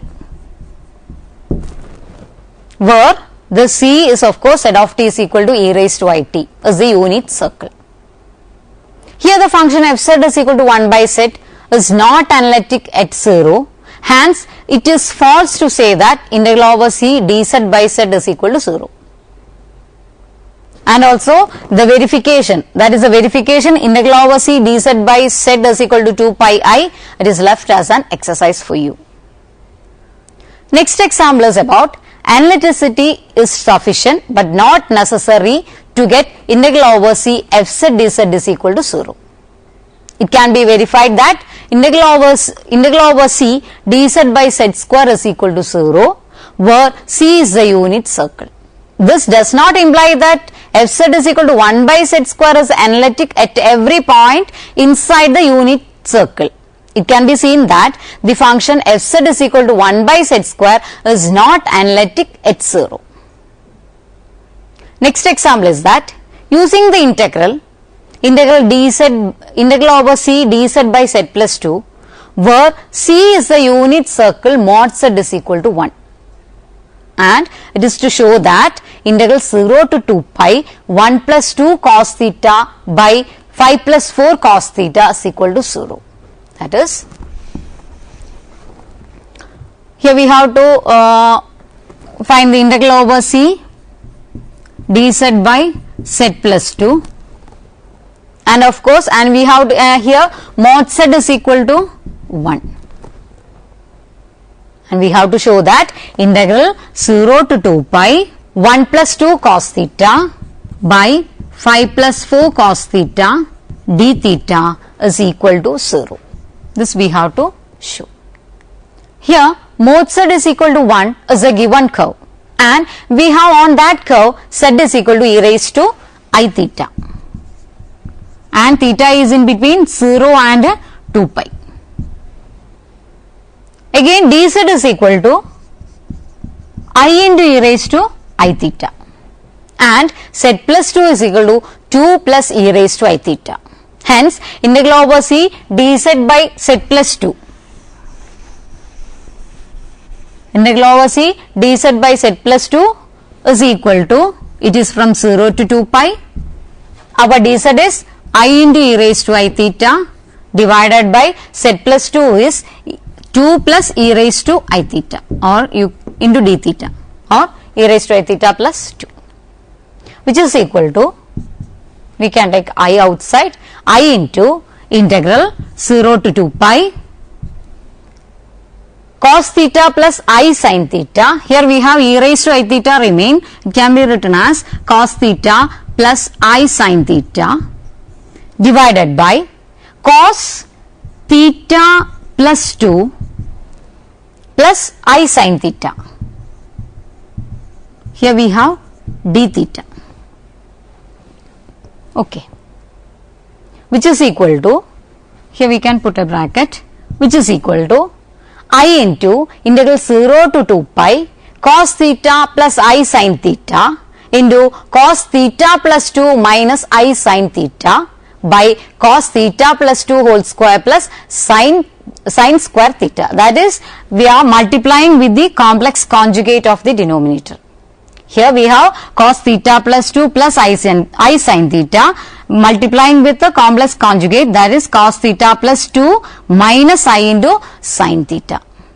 So it becomes, which is equal to I into integral 0 to 2 pi, what remains? On the numerator we have 1 plus 2 cos theta. In the denominator it is 5 plus 4 cos theta d theta minus the other term minus 2 into integral 0 to 2 pi, it is sin theta by 5 plus 4 cos theta d theta.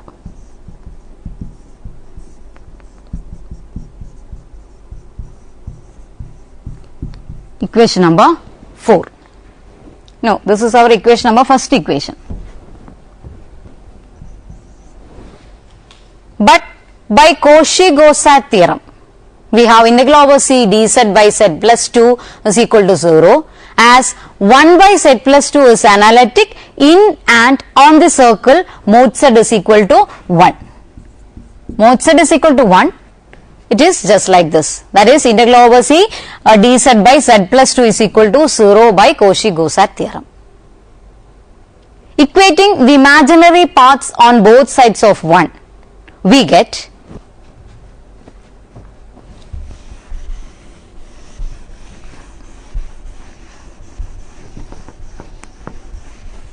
by equating we get, it is integral 0 to 2 pi 1 plus 2 cos theta by 5 plus 4 cos theta is equal to nothing but 0.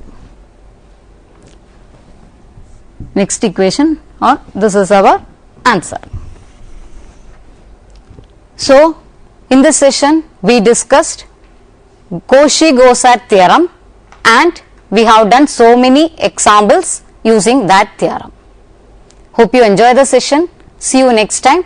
Till then, take care.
rich in traditional crafts.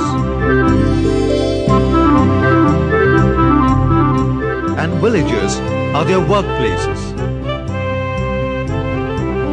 Bare hands and simple tools shape the things using locally available raw material. These indigenous crafts have been enriched by Kerala's exposure to art and culture of countries beyond its shores.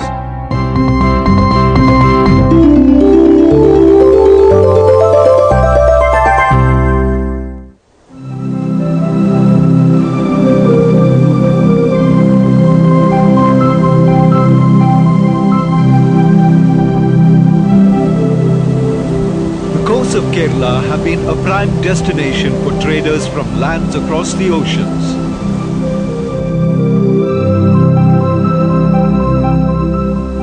Merchants from the Arabian Peninsula, in particular, who had prosperous business relations, have greatly influenced the cultural facets of Kerala.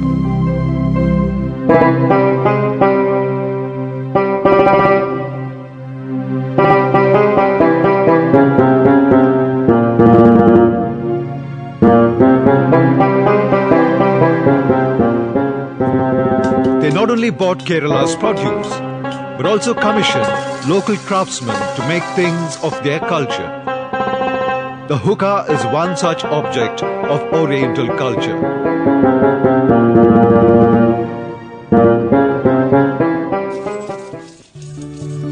Over 500 years ago, Yemeni merchants commissioned the metal craftsmen of Koilandi, a small town near Calicut, to make a hookah.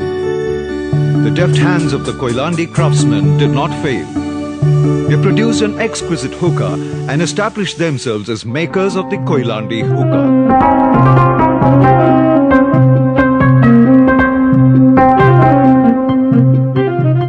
The hookahs are now made wholly for export to markets in the Arabian region.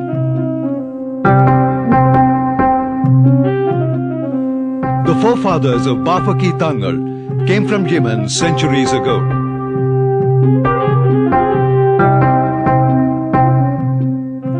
They settled in and around Koilandi.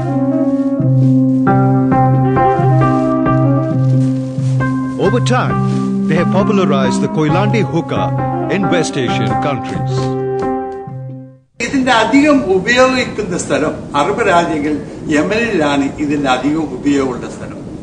പക്ഷെ 1960-ൽ ഞങ്ങൾ തന്നെ Saudi അറേബ്യയിൽ market കണ്ടുപിടിച്ച് അവിടെ market ഉണ്ടാക്കി.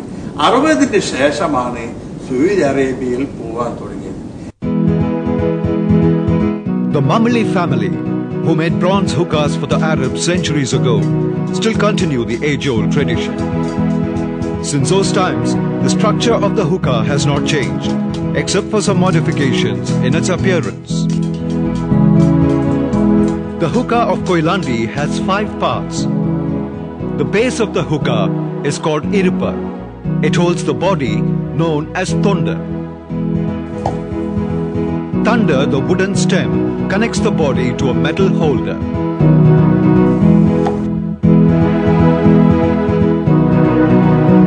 This holds tobacco for burning. The pipe is the final fitting of the hookah.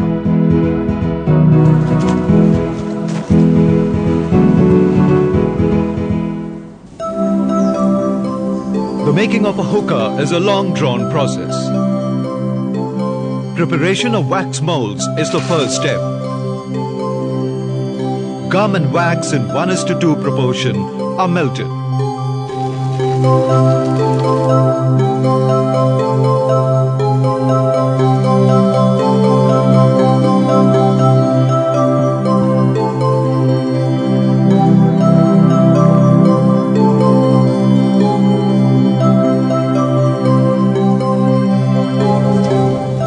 The gum wax paste is poured through a sieve into a water tray. Water helps the molten paste to condense.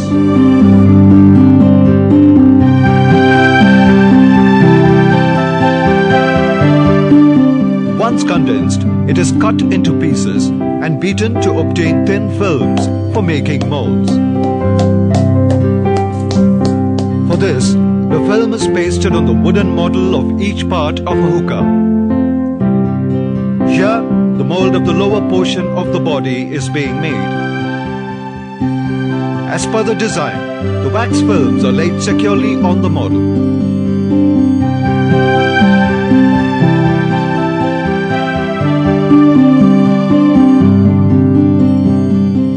Various pleasing patterns to adorn the body of the hookah are obtained by pressing wax film on metal blocks having the required decorative patterns.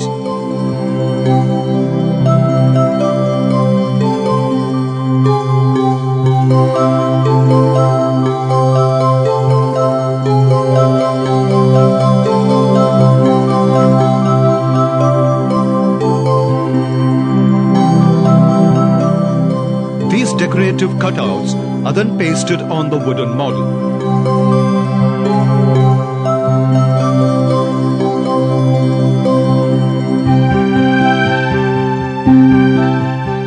The gaps, if any, are carefully filled with molten wax.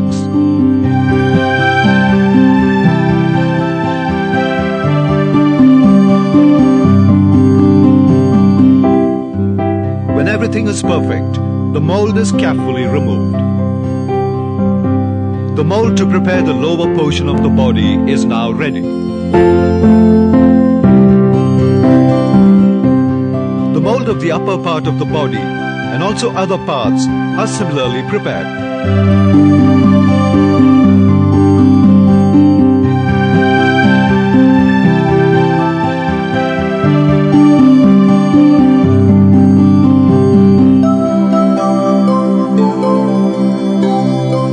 The inner and outer surfaces of the wax molds are then coated with burnt clay paste.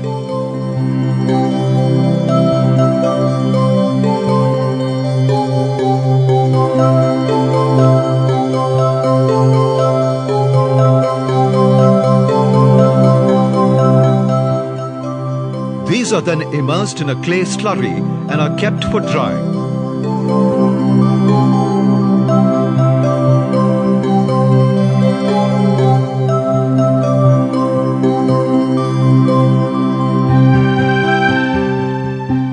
Once dried, they're given another layer of mud coating before preparing them for casting.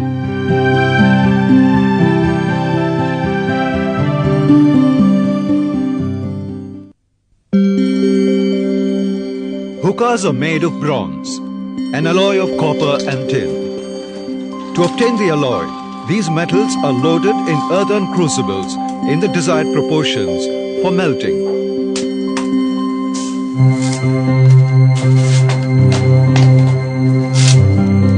One of the furnaces is filled with the molds of the body parts of the hookah.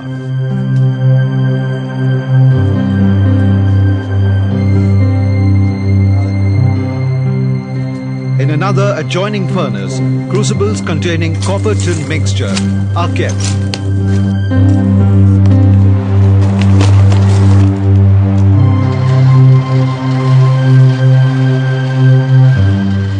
The furnaces are then kept charged for about 2 hours.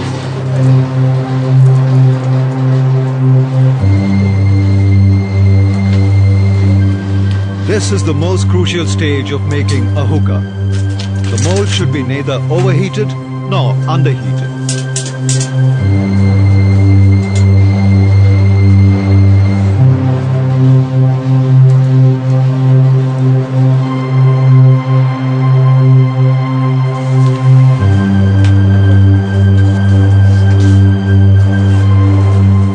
Indeed, hookah making is a hot business.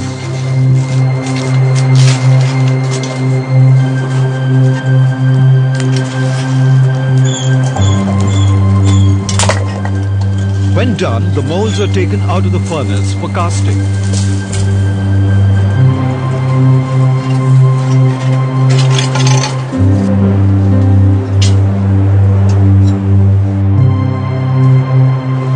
One by one, the alloy is carefully poured into the molds. The artisans take utmost care while handling the hot bronze alloy.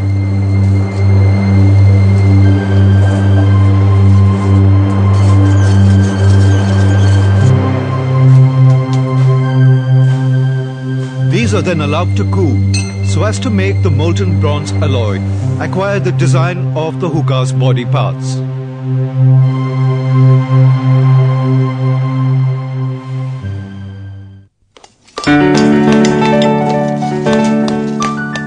Now the mud covering has to be broken to take out the bronze body parts.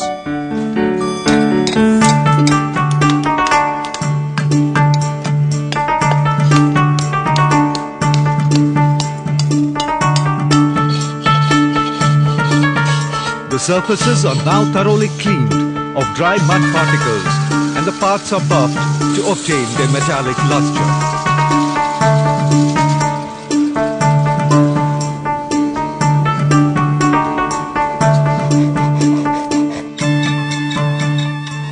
A variety of floral cutouts in bronze are fixed onto the body to enhance its aesthetic appeal.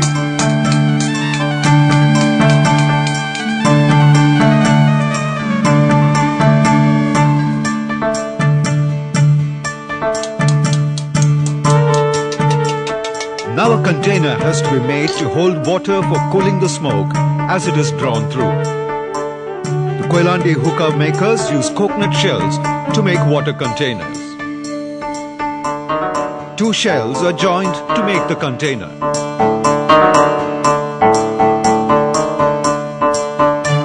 The hole on the top shell serves both as the inlet and the outlet for the smoke. The shell container is fixed inside the hookah's lower part. The upper and lower parts are now joined together.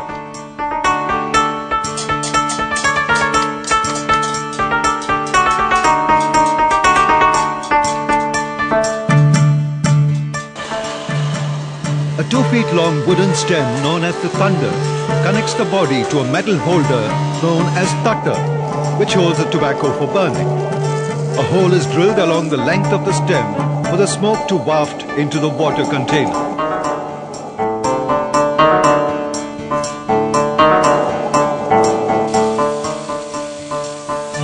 Now the artisan's job is to polish the bronze body parts of the hookah. Repeated polishing gives the hookah a resplendent look, a characteristic feature of the Koilandi hookah. With tobacco holder and a pipe in place, the hookah is ready for use now.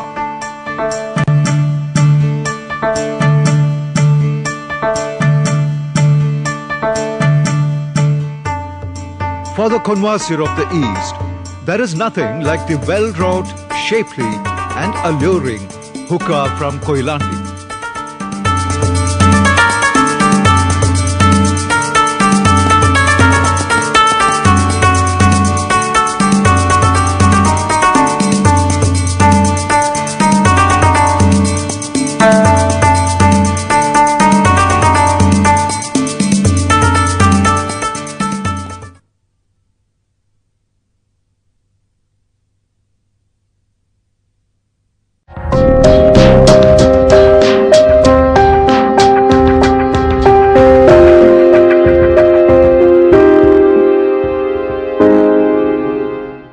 Hello and welcome to the topic Origin, History and Scope of Bioinformatics.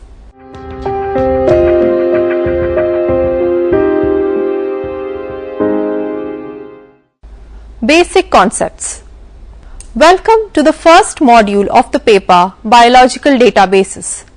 This module deals with the history and basic concepts of bioinformatics with a special focus on the various open access bibliographic resources related to life sciences, the significance and need for such resources, the major content of the databases, how to search and use these resources or databases with special reference to PubMed. In this session, we would focus on the basic concepts of bioinformatics, which includes the origin, history, objectives and the applications of the same.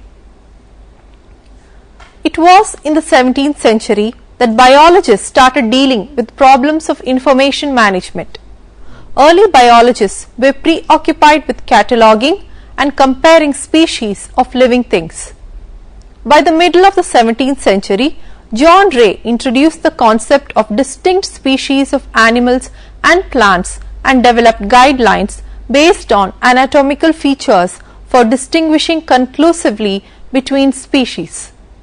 In 1730, Carolus Linnaeus established the basis for the modern taxonomic naming system of kingdoms, classes, genera and species. Taxonomy was the first informatics problem in biology.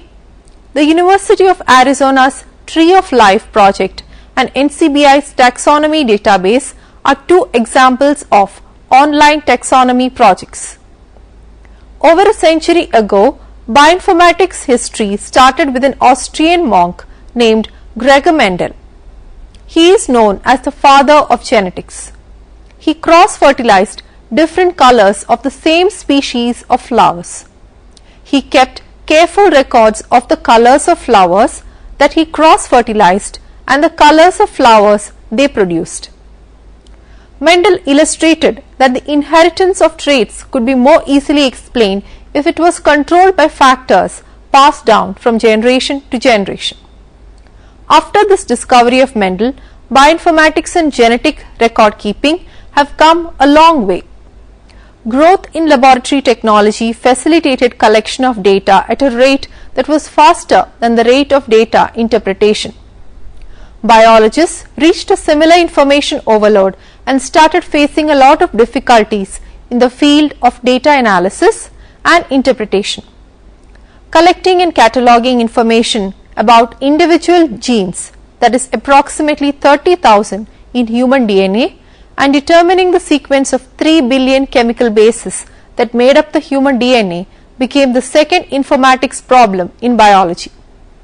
In 1990, Human Genome Project was initiated as a prominent bioinformatics solution to the problem, and this labeled the 21st century as the era of genomes. Since Mendel, bioinformatics and genetic record keeping have come a long way. The understanding of genetics has advanced remarkably in the last 30 years. In 1972, Paul Berg made the first recombinant DNA molecule using ligase. In that same year, Stanley Cohen, Annie Chang and Herbert Boyer produced the first recombinant DNA organism. In 1973, two important things happened in the field of genomics. 1. Joseph Sambrook led a team that refined DNA electrophoresis using agarose gel, and 2. Herbert Boyer and Stanley Cohen invented DNA cloning.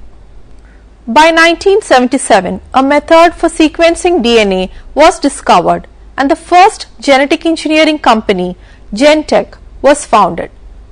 By 1981, 579 human genes had been mapped, and mapping by in situ hybridization had become a standard method. Marvin Carruthers and Leroy Hood made a huge leap in bioinformatics when they invented a method for automated DNA sequencing. In 1988, the Human Genome Organization, or HUGO, was founded. This is an international organization of scientists involved in Human Genome Project. In 1989, the first complete genome map was published of the bacteria Haemophilus influenza. The following year, the Human Genome Project was started. By 1991, a total of 1,879 human genes had been mapped. In 1993, Genethon, a human genome research center in France, produced a physical map of the human genome. 3 years later, Genethon published the final version of the human genetic map. This concluded the end of the first phase of the Human Genome Project.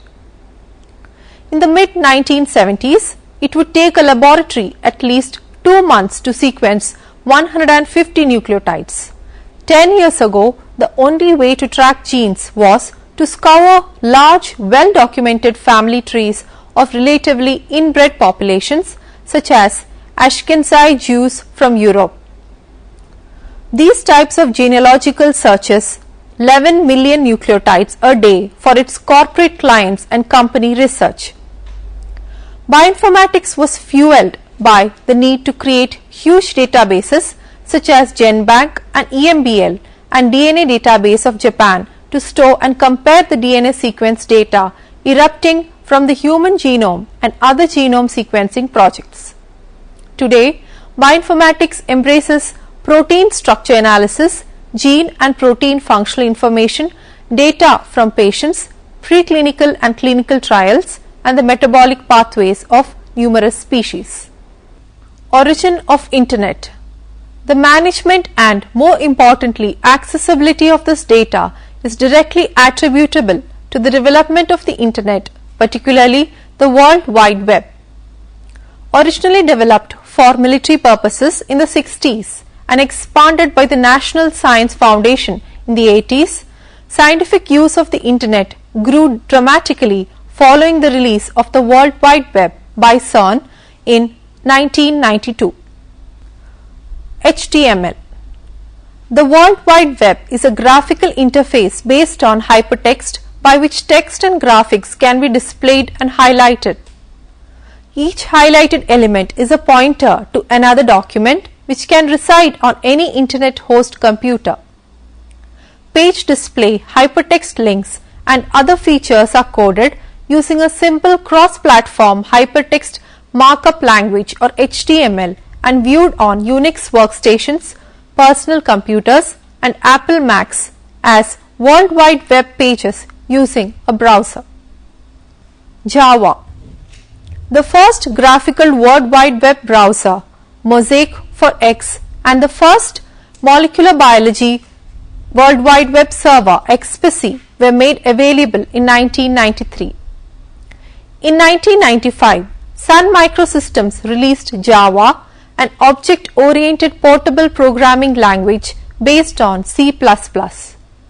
In addition to being a standalone programming language in the classical sense, Java provides a highly interactive dynamic content to the Internet and offers a uniform operational level for all types of computers provided they implement the Java Virtual Machine or JVM. Thus, programs can be written, transmitted over the Internet and executed on any other type of remote machine running a Java Virtual Machine. Java is also integrated into Netscape and Microsoft browsers, providing both the common interface and programming capability which are vital in sorting through and interpreting the gigabytes of bioinformatics data now available and increasing at an exponential rate. XML. The new XML Standard 8 is a project of the World Wide Web Consortium which extends the power of the World Wide Web to deliver not only HTML documents but an unlimited range of document types using customized markup. This will enable the bioinformatics community to exchange data objects such as sequence alignments, chemical structures, spectra, etc. together with appropriate tools to display them just as easily as they exchange HTML documents today. Both Microsoft and Netscape support this new technology in their latest browsers. Corba. Another new technology called Corba provides a way of bringing together many existing or legacy tools and databases with a common interface that can be used to drive them and access data. Corba frameworks for bioinformatics tools and databases have been developed by, for example, NetGenix and the European Bioinformatics Institute (EBI).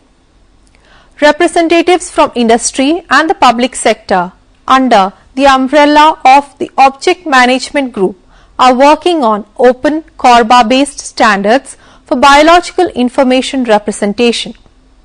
The Internet offers scientists a universal platform on which to share and search for data and the tools to ease data searching, processing, integration and interpretation. The same hardware and software tools are also used by companies and organizations in more private yet still global intranet networks. One such company, Oxford Glycosciences in the UK, has developed a bioinformatics system as a key part of its proteomics activity. Rosetta. Rosetta focuses on protein expression data and sets out to identify the specific proteins which are up or down regulated in a particular disease, characterize these proteins with respect to their primary structure, post-translational modifications and biological function, evaluate them as drug targets and markers of disease, and develop novel drug candidates. OGS uses a technique called fluorescent IPG page to separate and measure different protein types in a biological sample such as a body fluid or purified cell extract. After separation, each protein is collected and then broken up into many different fragments using controlled techniques. The mass and sequence of these fragments is determined with great accuracy using a technique called mass spectrometry. The sequence of the original protein can then be theoretically reconstructed by fitting these fragments back together in a kind of jigsaw. This reassembly of the protein sequence is a task well suited to signal processing and statistical methods. Rosetta is built on an object relational database system which stores demographic and clinical data on sample donors and tracks the processing of samples and analytical results. It also interprets protein sequence data and matches this data with that held in public client and proprietary protein and gene databases. Rosetta comprises a suite of linked HTML pages which allow data to be entered, modified and searched, and allows the user easy access to other databases. A high level of intelligence is provided through a sophisticated suite of proprietary search, analytical and computational algorithms. These algorithms facilitate searching through the gigabytes of data generated by the company's proteome projects, matching sequence data, carrying out de novo peptide sequencing and correlating results with clinical data. These processing tools are mostly written in C, C++ or Java to run on a variety of computer platforms and use the network protocol of the Internet, TCP or IP, to coordinate the activities of a wide range of laboratory instrument computers, reliably identifying samples and collecting data for analysis. The need to analyze ever-increasing numbers of biological samples using increasingly complex analytical techniques is insatiable. Searching for signals and trends in noisy data continues to be a challenging task, requiring great computing power. Fortunately, this power is available with today's computers, but of key importance is integration of analytical data, functional data and biostatistics. The protein expression data in Rosetta forms only part of an elaborate network of the type of data which can be now brought to bear in biology. The need to integrate different information systems into a collaborative network with a friendly face is bringing together an exciting mixture of talents in the software world and has brought the new science of bioinformatics to life. A chronological history of bioinformatics. 1953, Watson and Crick proposed the double helix model for DNA-based X-ray data obtained by Franklin and Wilkins. 1954, Perut's group developed heavy atom methods to solve the phase problem in protein crystallography. 1955, the sequence of the first protein to be analyzed, bovine insulin, is announced by F. Sanger. In 1969, the ARPANET is created by linking computers at Stanford, UCSB, the University of Utah and UCLA. In 1970, the details of the Needleman-Wunsch algorithm for sequence comparison are published. In 1972, the first recombinant DNA molecule is created by Paul Berg and his group. In 1973, the Brookhaven Protein Data Bank is announced. Robert Metcalfe receives his PhD from Harvard University. His thesis describes Ethernet. 1974, Vint Cerf and Robert Kahn developed the concept of connecting network of computers into an internet and developed the Transmission Control Protocol or TCP. In 1975, Microsoft Corporation is founded by Bill Gates and Paul Allen. Two-dimensional electrophoresis where separation of proteins on STS polyacrylamide gel is combined with separation according to isoelectric points is announced by Patrick H. O. Farrell. In 1988, the National Center for Biotechnology Information (NCBI) is established at the National Cancer Institute. The Human Genome Initiative is started in 1988. The FASTA algorithm for sequence comparison is published by William R. Pearson and David J. Lippman. A new program, an Internet computer virus designed by a student, infects 6,000 military computers in the United States. In 1989, the Genetics Computer Group (GCG) becomes a private company. Oxford Molecular Group Limited or OMG, founded in UK by Anthony Marchington, David Ricketts, James Hiddleston, Anthony Rees and W. Graham Richards. Primary products are Anaconds, ASP, Chameleon and others, which are molecular modeling, drug design and protein designing tools.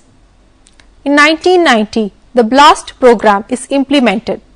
Molecular Applications Group is founded in California by Michael Levitt and Chris Lee. Their primary products are Look and SegMod, which are used for molecular modeling and protein design. Informax is founded in Bethesda, MD. The company's products address sequence analysis, database and data management, searching, publication graphics, clone construction, mapping and primer design. In 1991, the Research Institute in Geneva, CERN, announces the creation of the protocols which make up the World Wide Web. The creation and use of express sequence tags or ESTs is described. Insight Pharmaceuticals, a genomics company headquartered in Palo Alto, California, is formed. Myriad Genetics Incorporated is founded in Utah. The company's goal is to lead in the discovery of major common human disease genes and their related pathways. The company has discovered and sequenced with its academic collaborators the following major genes: BRCA1, BRACA1, CHD1, MMAC1, MMSC1, MMSC2, CTIP, P16, P19 and MTS2. In 1993, Curagen Corporation is formed in New Haven, CT. Affymetrix begins independent operations in Santa Clara, California. In 1994, Netscape Communications Corporation founded and releases Navigator, the commercial version of NCSA's Mozilla. GeneLogic is formed in Maryland. The PRINTS database of protein motifs is published by Atwood and Beck. Oxford Molecular Group acquires IntelliGenetics. In 1995, the Haemophilus influenzae genome, which is of size 1.8 MB, is sequenced. The Mycoplasma genitalium genome is also sequenced. In 1996, the genome for Saccharomyces cerevisiae or Baker's yeast 12.1 MB is sequenced. The ProSci database is reported by Baroque et al.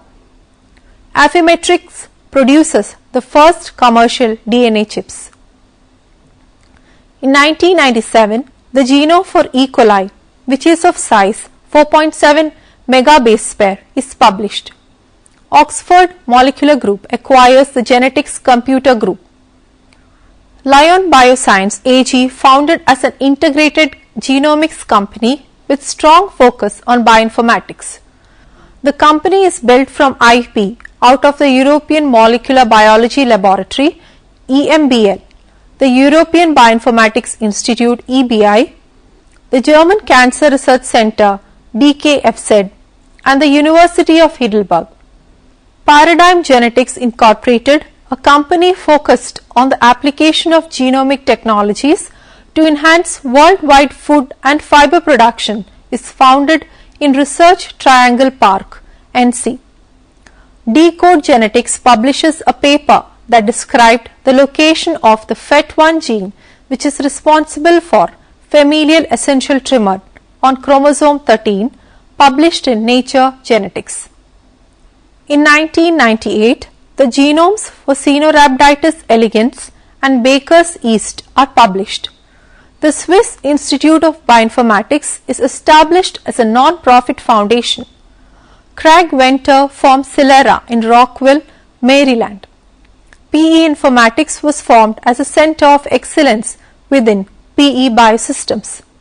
This center brings together and leverages the complementary expertise of PE Nelson and molecular informatics to further complement the genetic instrumentation expertise of Applied Biosystems.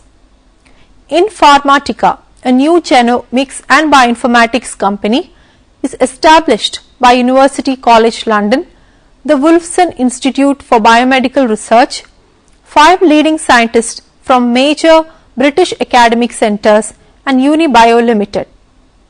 Geneformatics, a company dedicated to the analysis and prediction of protein structure and function, is formed in San Diego. Molecular Simulations Incorporated is acquired by Pharmacopoeia. In 1999, Decode Genetics maps the gene linked to preeclampsia as a locus on chromosome 2p13. In 2000, the genome for Pseudomonas aeruginosa, which is 6.3 megabase pair, is published. The Arabidopsis thaliana genome, which is of 100 megabase pair, is sequenced.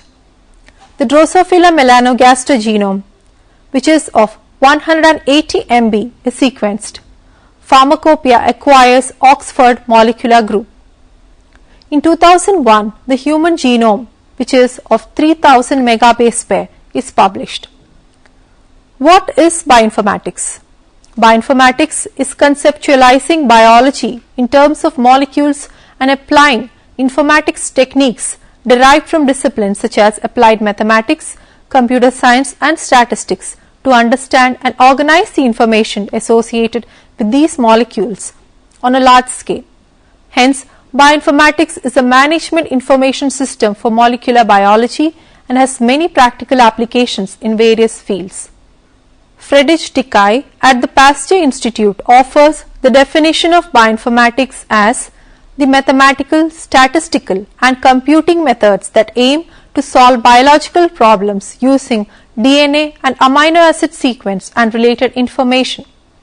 Bioinformatics is a highly interdisciplinary field of biology relying on basics from computer science, biology, physics, chemistry and mathematics. The subject facilitates biological information to be handled by the use of computers. Most of the large biological molecules are polymers, that is, ordered chains of simpler molecular modules called monomers. Monomers can be thought of as beads or building blocks that, despite having different color and shapes, all have the same thickness and the same way of connecting to one another. Each monomer molecule is of the same general class, but each kind of monomer has its own well-defined set of characteristics. Many monomer molecules can be joined together to form a single far larger macromolecule which has exquisitely specific informational content and or chemical properties. According to the scheme, the monomers in a given macromolecule of DNA or protein can be treated computationally as letters of an alphabet put together in a pre-programmed arrangements to carry messages or do work in a cell. What does bioinformatics comprise of? Bioinformatics has moved just beyond data analysis and includes the following: DNA microarrays. There are new technologies designed to measure the relative number of copies of a genetic message, that is, levels of gene expression at different stages in development or disease or in different tissues. Functional genomics, large scale ways of identifying gene functions and associations, that is, yeast two hybrid methods. Structural genomics attempts to crystallize and or predict the structures of all proteins. Comparative genomics, study of multiple whole genomes for understanding the differences and similarities between all the genes of multiple species. Medical informatics, the management of biomedical experimentation data associated with particular molecules from mass spectroscopy to in vitro assays to clinical side effects. As a result of the massive surge in the data and its complexity, many of the challenges in biology have actually become challenges in computing. Such an approach is ideal because of the ease with which computers can handle large quantities of data and probe the complex dynamics observed in nature. Objectives of bioinformatics. The fundamental objectives of bioinformatics are the following. 1. Bioinformatics organizes data in a way that allows researchers to access existing information and to submit new entries. For example, the protein data bank for 3D macromolecular structures. While data curation is an essential task, the information stored in these databases is essentially useless until analyzed. Thus, the purpose of bioinformatics extends beyond mere volume control of data. 2. The second key objective is to develop tools and resources that aid in the analysis of data. For example, having sequenced a particular protein, it is of interest to compare it with previously characterized sequences. Development of such resources requires extensive knowledge of computational theory as well as a thorough understanding of biology. 3.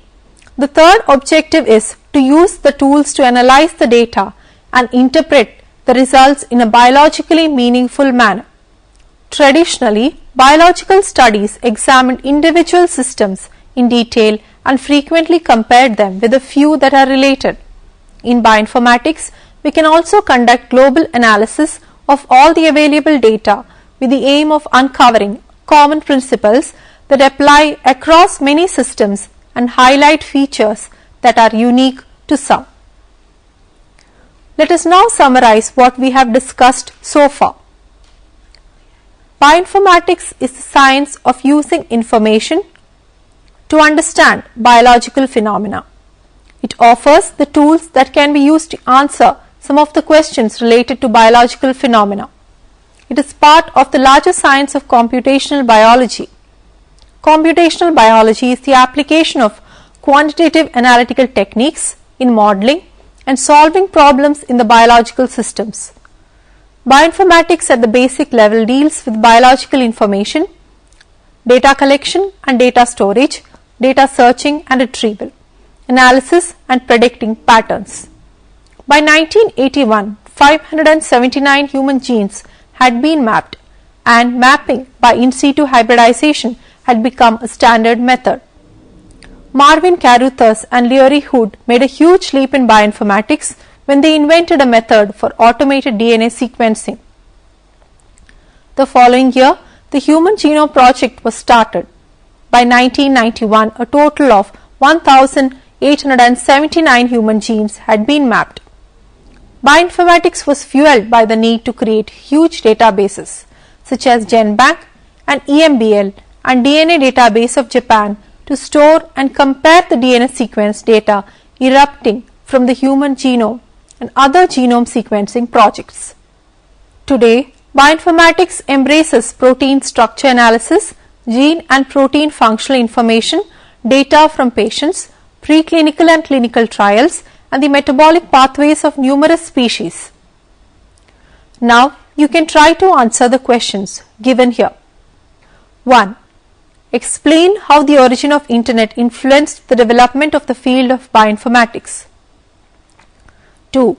What comprises the field of bioinformatics? 3. Describe the main objectives of bioinformatics. 4. Explain how Rosetta software suite is used in bioinformatics and its role in protein structure and sequence analysis. 5. Describe some of the milestones which paved the way for the development of bioinformatics. I hope that you may go through these reference books for further understanding. Bioinformatics, Concepts, Skills and Applications, written by S.C. Rastogi, Namita Mendiratha, Parag Rastogi. Published 1993, CBS Publishers and Distributors, 1st edition. Understanding Bioinformatics, written by Marketa Swellable, Jeremy O. Baum, Garland Science Publishers, in the year 2008. Bioinformatics, Databases, Tools and Algorithms, written by Orpita Basu, Siminder Kaur, Tukral. Published in the year 2007 by Oxford University Press. Introduction to Bioinformatics, written by Teresa K. Atwood and David J. Parry Smith. Published in the year 1999, Pearson Education Limited. Thank you for watching this program. We can meet again with another topic soon. Have a nice day.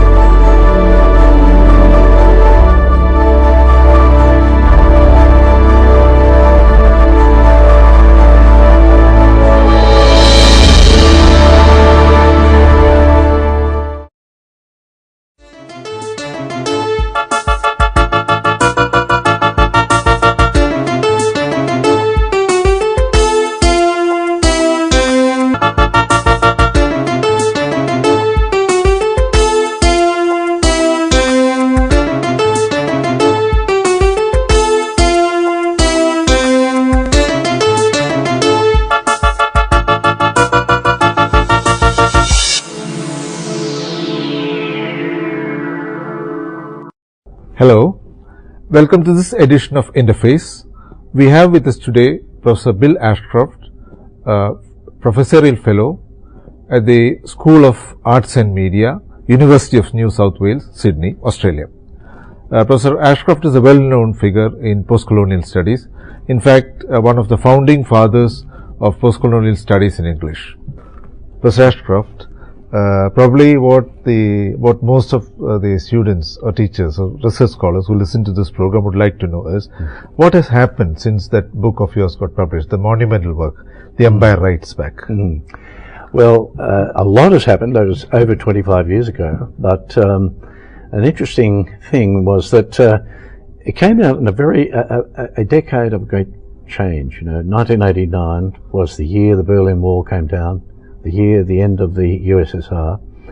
It was a year the world changed, and the world changed in a particular way in the post-colonial world, because the world was hungry for a language to describe the diversity of cultures in the world. So what happened was that at the same time as post-colonial theory began to emerge, globalization studies began to emerge in the early 90s, issues of cosmopolitanism. But the really interesting thing was that social theorists got tired of the way in which globalization was being discussed, and they began to use the language of postcolonialism, and that's the first thing that started to happen, that the language of postcolonialism infiltrated other discourses, other disciplines, and the talk about globalization, transnationalism, the cosmopolitan, all these things were affected by the very vibrant way in which post-colonial studies were taken up. And so the language has developed in particular ways. Lately the question keeps being asked, isn't postcolonialism over? Is it ended? I've been hearing that for 20 years, and of course it's still going strong. And the reason is post-colonial theory, post-colonial reading adapts itself to the changes in the power formations in the world today. You see, it's no longer relevant to talk about 19th century European imperialism, but the forms of critique the forms of analysis and the forms of reading that post-colonial theory developed became extremely useful in discussing global issues and discussing the ways in which different forms of empire began to emerge in the world. So while post-colonial theory has adapted, it has adapted to cope with and to address the changing nature of imperial power, what we call. See, empires don't exist as they did in the old days. They don't exist geographically, but the empire of ideas, the empire of cultural power, the empire of technological power, and above all the empire of economic power are still prevalent in the world, and those are forms of power that the whole world is colonized by. That's what I had in mind, because I was particularly thinking of the binary that was touted out earlier. Yes, you have the colonizer on the one hand and the colonized on the other hand, because even Edward Said subscribed to this. But then for us in India, we have discovered along the way that this binary doesn't work. No, that's the post-colonial elite yeah. is the enemy of the vast sections of people in India who have been the underdogs for a long time. That's right. People from the lower castes, Dalits, minorities. So this binary, I think, is being overturned on a large scale in post-colonial studies. I think that's true. I think that it's matched by a geometric view of the world, where you have the centre and margin. Now, the world is not really like that. The centre exists everywhere, and so does the margin. And it's more a formation I'd call rhizomatic, which is like the bamboo shoots. They spread everywhere, and so this idea of the binary of colonizer and colonized is being addressed and subverted by post-colonial reading, and it's interesting that we see the way in which power works doesn't isolate the powerful and the powerless in those simple ways. And I think that post-colonial reading has provided some ways of understanding that. Issues of, say, of transculturality, the contact zone, the zone in which both dominated and dominator change.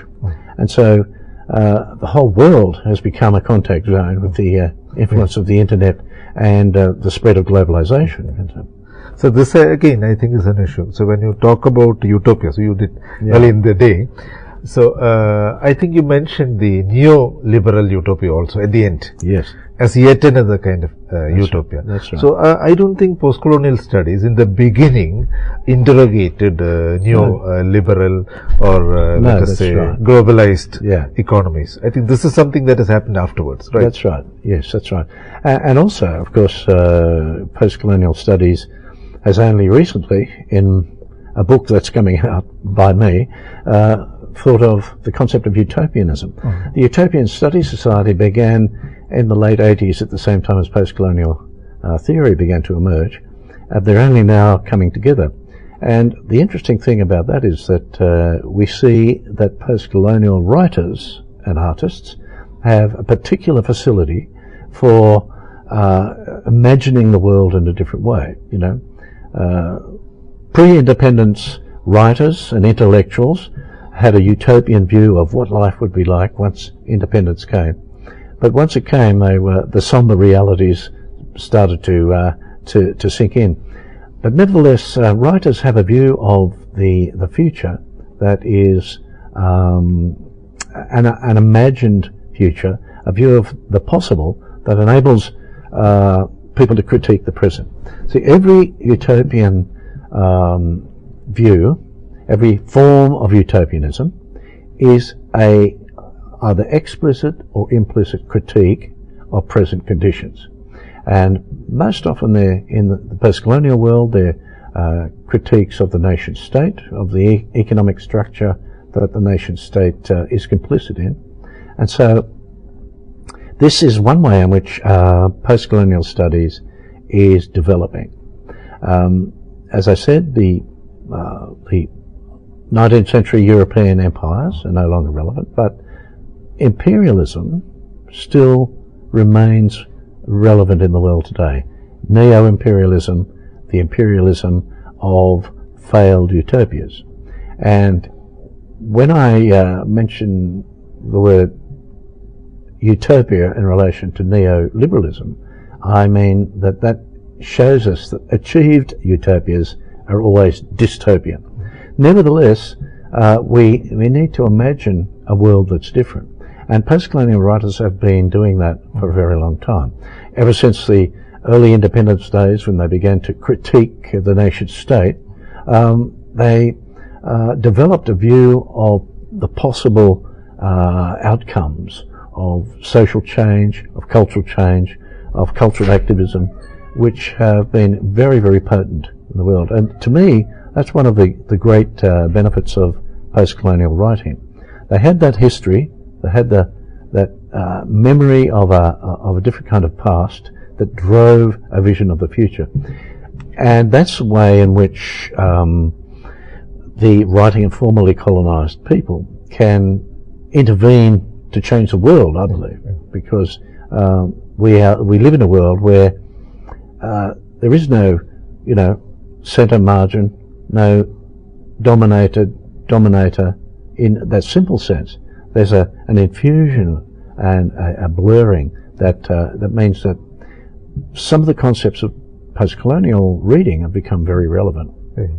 So I was also thinking of what happens if you don't have a utopia to imagine. Is imagining a utopia central to human cultures? If you look at this way, I really believe that the Marxist philosopher Ernst Bloch, who wrote a magnum opus of 3 volumes called The Principle of Hope, and he starts with the view that imagining the future, of looking forward, is fundamental to human life.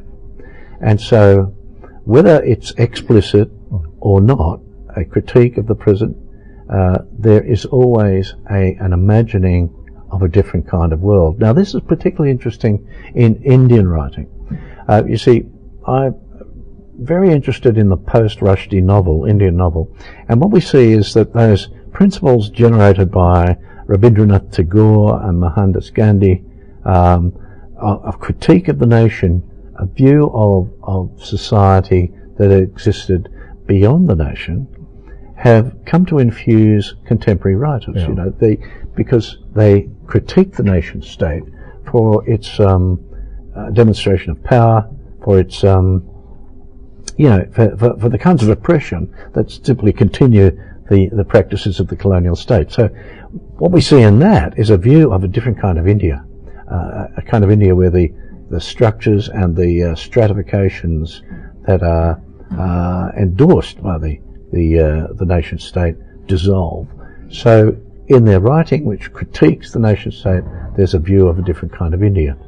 And whether it's explicit or not, I think imaginative writing is by its nature utopian because it has the capacity to anticipate a different kind of world. And that's where post-colonial writing is particularly significant, particularly potent, because it has a long history of engagement with power. And the history of any post-colonial writer is a long history of power engagements. And so I think that's where post-colonial writing can have something to say about the present state of the world and neo-imperial structures. So I think finally I should ask a very mischievous question. That is, would you like the discipline to be called by the same name? Because post-colonials, because in translation studies, for example, recently, some of the exponents have questioned the very name. They would say that you should call it adaptation studies, because that's what's happening all over the world, not transfer. So would you say that there is a case for a name change? The problem with post-colonial, that name has existed from the very beginning. People thought that post meant after, but of course post-colonial means after invasion, not after independence. Colonialism never ends. But in the sense that the problem with the name has been part of the vitality of post-colonial studies. People who call themselves post-colonialists begin by critiquing the field and say, well, we need another term. But somehow the term won't die, and the reason is post-colonial readings have adapted themselves to all forms of transnational, world, global formations of power. And diasporic, movements, these are all accessible to the operations of post-colonial reading. And so, I have no particular investment in maintaining the name, but I think it just seems to hang on, and there must be a reason for that. And I think the reason is that field, post-colonial studies, is itself so adaptable, and its capacity to read the operations of power so capable of adapting to different conditions. Okay, would you say that writers in India after let's say 1990s, because that is when your book got published, whether they have adapted themselves to the necessity to engage newer forms of post-colonial theory, post-colonial experience? Yes, well, that's an interesting question, because what it implies is that forms of writing adapt themselves to forms of reading, and I think that's very much the case. See, I think what happened with post-colonial writing was it was given voice, in a sense, by the knowledge that there was this discourse, this discipline. I was at a conference once where a Dalit woman said, the Empire Writes Back enabled us to speak. And I was very moved by that. And I think that what it suggests is that when you have a discourse like post-colonial studies, which itself is a way of reading, then ways of writing themselves are energized by the knowledge that they are part of a corpus of works, not just in India but worldwide, that are able to address these issues of imperial and colonial power in all its forms. So yeah, I think that from the 90s this definitely started to happen, but also I think from earlier, from about the time of Midnight's Children, they developed a strand in Indian writing of critique of the nation state, which itself was utopian, but saw itself, in a sense, as post-colonial, as adapting the colonial language to represent Indian life. And it's had a powerful effect on the world. It's actually transformed English literature itself. So a question which is related to this is, what is your take on works which have been translated into English? Say from, we have some 25 languages, major languages in India. So have you come across anything that is Of course, my interest has always been literatures written in English, because I teach in an English department, and it was literatures in English from which post-colonial writing emerged. But what is interesting is that now even works in translation have had the same effect of being recognizing themselves as part of a corpus. So I think the translation of works can also be read in post-colonial ways. It's most obvious, of course, when the writer's writing in English, because they're appropriating a dominant language to represent themselves, and that's a very important form of resistance and transformation. But the ways in which indigenous, particularly Indian indigenous literatures are translated, also have a powerful effect upon readers throughout the world. There's an interesting case in which Malayalam writers because they became exposed to English literature, began to develop a Malayalam literature which has kind of faded out. So it's a curious thing that the presence of writing in English actually encouraged Malayalam writers to develop an indigenous literature. So it's not a conflict, I think. And translated works are also important in the post-colonial corpus, and can be read in that way, But remember, post-colonial theory is not a grand theory of everything. It doesn't mean that just because a novel's written in India that is automatically can be read as post-colonial, but most often it can, and that's I think a testament to the power of the discourse, and also the adaptability and versatility, and also the imaginative nature of Indian writers. So that's about India. What would you say the situation is in, let us say, countries which are less known? For example, China, which did not have a proper history of colonization, but yet it had. After the Boxer Rebellion, after the 1850 war, in which China virtually, accepted British suzerainty.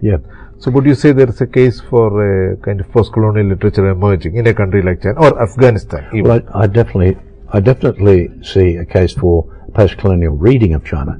You see, the China has a very big chip on its shoulder about the 19th century and being colonized, about the treaty ports and about the Opium Wars, and rightly so. But I see China not so much as colonized by Europe as being an example of an internal colonialism. There are 53 ethnic languages in China, and they are all dominated by the Empire of the Han in China itself. And so I think that this is where it gets interesting, that you can see a post-colonial literature emerging in ethnic languages, but even more in languages written in Putonghua. And the most interesting person in that respect is a poet called Beidao, who wrote extremely abstract verse that seemed that the state criticized because they couldn't really understand it, but it was actually very critical of the imperial power of the Chinese ruling elites. And so in this way, post-colonial reading can adapt itself to forms of the operation of power in China. They have a particularly post-colonial cultural dimension because of the rule of the Han ethnicity, but they also can be read in terms of the operations of power that occur within China itself. When you have migrants who come into the city to work, those migrants are displaced and they're oppressed, they're poorly paid, and so you have an internal diaspora within China, as well as an operation of a neo-imperial power. So China is a particularly interesting case, and especially as it becomes more and more affluent. We'll see the development of an internal empire that's quite interesting. China's never had a designs of a geographic empire. It's more incremental. Takes over Tibet. It wants to take over the Spratly Islands. And so it's got a very interesting imperial energy about it. But in terms of the literature, I think we can definitely see a literature emerging that's can be read in a post-colonial way. Okay. So in fact, we have this problem in India. We have two kinds of colonization. Right. The one which is the normal thing, usual thing, and also internal colonization, as happened in China. Yeah. So we too have nationalities. That's right. We have the people on the northeast. We have tribal communities who have never been subjugated. All those are happening after decolonization. I think it's true. I've often heard in Kerala and South India and in general that they've been colonized by the Hindi and the plains people colonizing tribals. Right, the plains people colonizing tribal people, and so there's a continual operation of colonization going on, and I think that's interesting. it's what's even more interesting in that is very often English, which is the power, the language of the colonizing power, becomes the sort of neutral mid language, for between the languages which are striving for dominance over each other, in which you can assert post-coloniality. Yes. So India, it's like China. India, because of its size and complexity, is a very interesting example of external and internal colonialism and the operations of power. But also, India, much more than China, shows a very vital and vibrant literary culture. Let me say post-colonial literary culture. Of course, there's a Chinese literary culture, but that's only just very, very vestigial at the moment, developing. But India, with a long history of colonial experience, of imperial power, has developed a very vibrant literature that, as I'm often like to repeat, has transformed the discipline of English literature itself. So that was Professor Bill Ashcroft in this edition of Interface. So we have had a very interesting discussion on post-colonialism, how it changes its contours as time passes, how it is realized, it is positioned in different ways in different societies. So I think we should all thank Professor Ashcroft for this wonderful session. Thank you.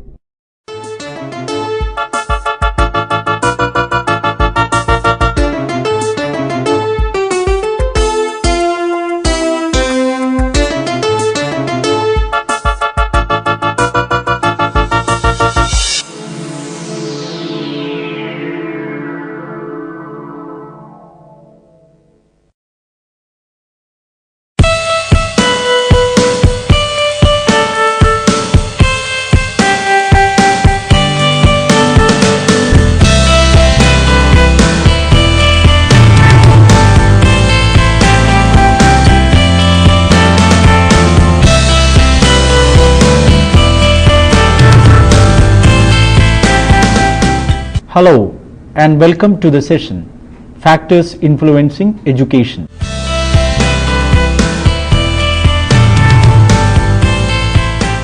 Introduction. The education system of any nation is a very important institutional structure.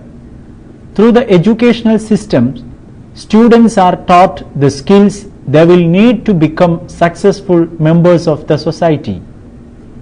It is through education students are made into dutiful citizens of a country. Because of that, states and political leaders put a special emphasis on maintaining and improving the educational systems of each country. All over the world, education is regarded as the bedrock to economic, political and technological advancement of a nation.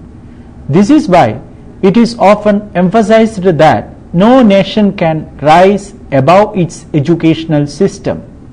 Education is demanded all over the world because economic and social developments are increasingly driven by the advancement and application of knowledge provided by education. It is a vast system all over the world which is influenced by a number of factors. These factors change from country to country and from culture to culture. The factors influencing education in India might be different from those influencing education in the United States. The relationship between education and society, bar culture, bar economy is a two-way and mutual one. Just as education system of a country influences its culture, economy, politics and ideas, the education system of a country is influenced by social, cultural, economic and political factors. So, it is important that we pay attention to the cultural and social specificities.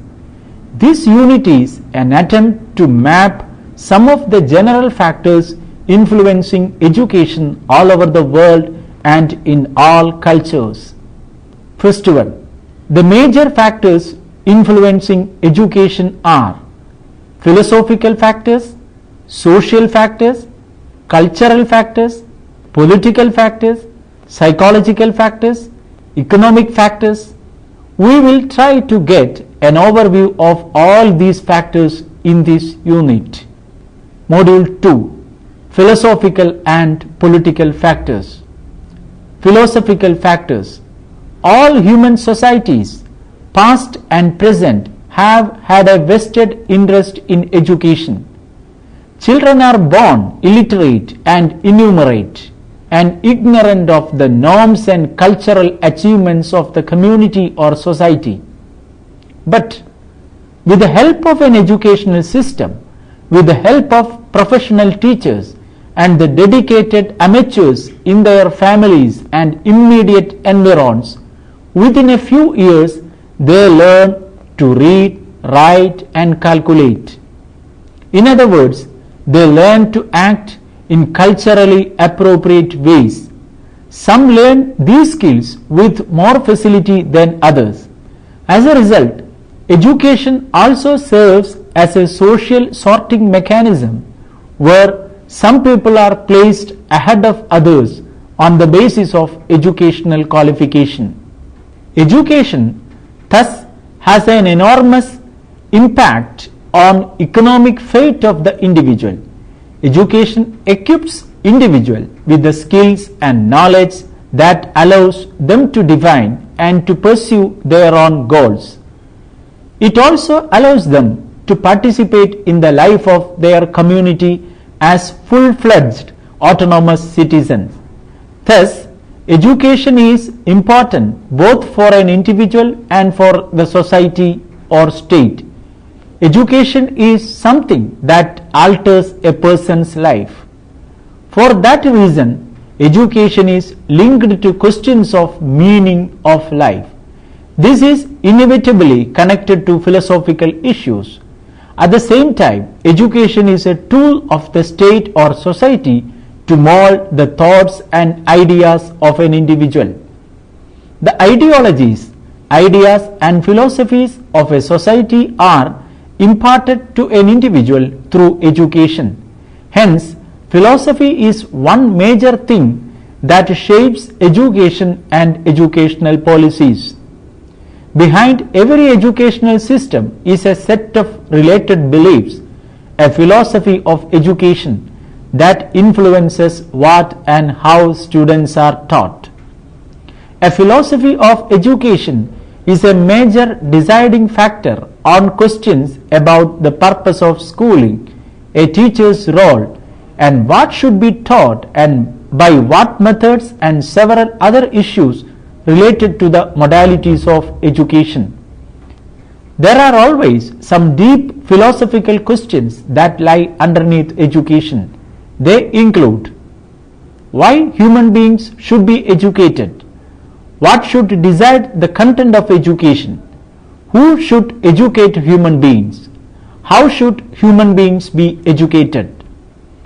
Aims and goals of human life, the right and duties of an individual.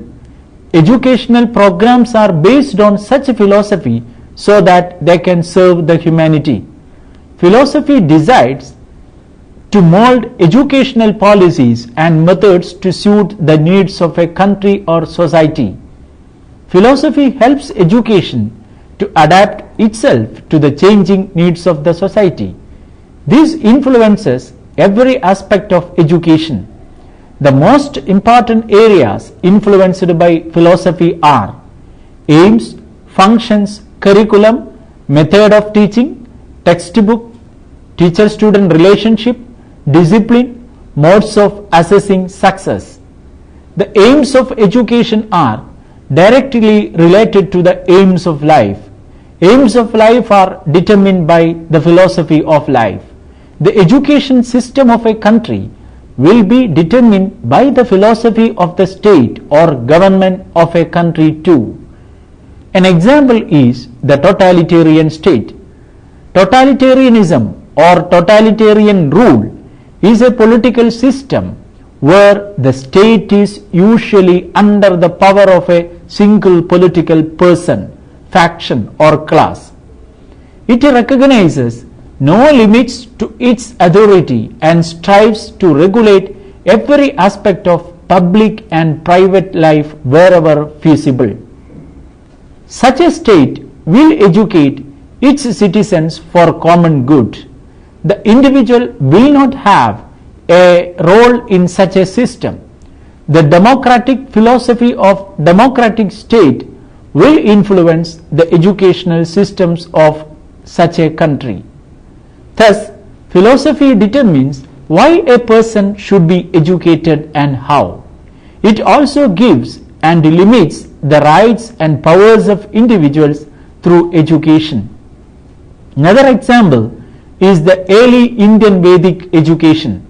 This system of education was determined by the philosophy of the teachers who were deep-rooted in the Vedas.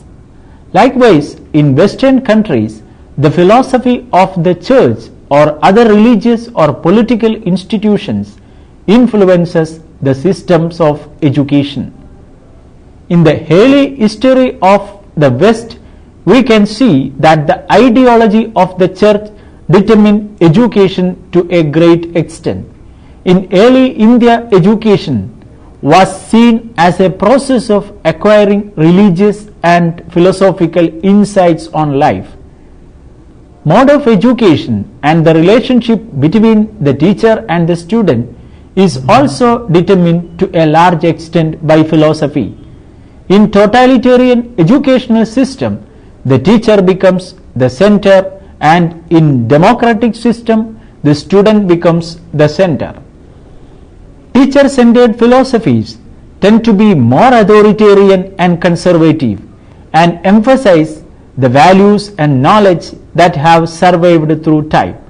The major teacher-centered philosophy of education is essentialism. Student-centered philosophies are more focused on individual needs, contemporary relevance, and preparing students for a changing future. School is seen as an institution that works with youth to improve society or help students realize their individuality. Progressivism, social reconstructionism, and existentialism place the learner at the center of the educational process. Students and teachers work together on determining what should be learned and how best to learn it. It is the political or educational philosophy that decides what role, what degree of participation students as well as teachers should have in the educational process.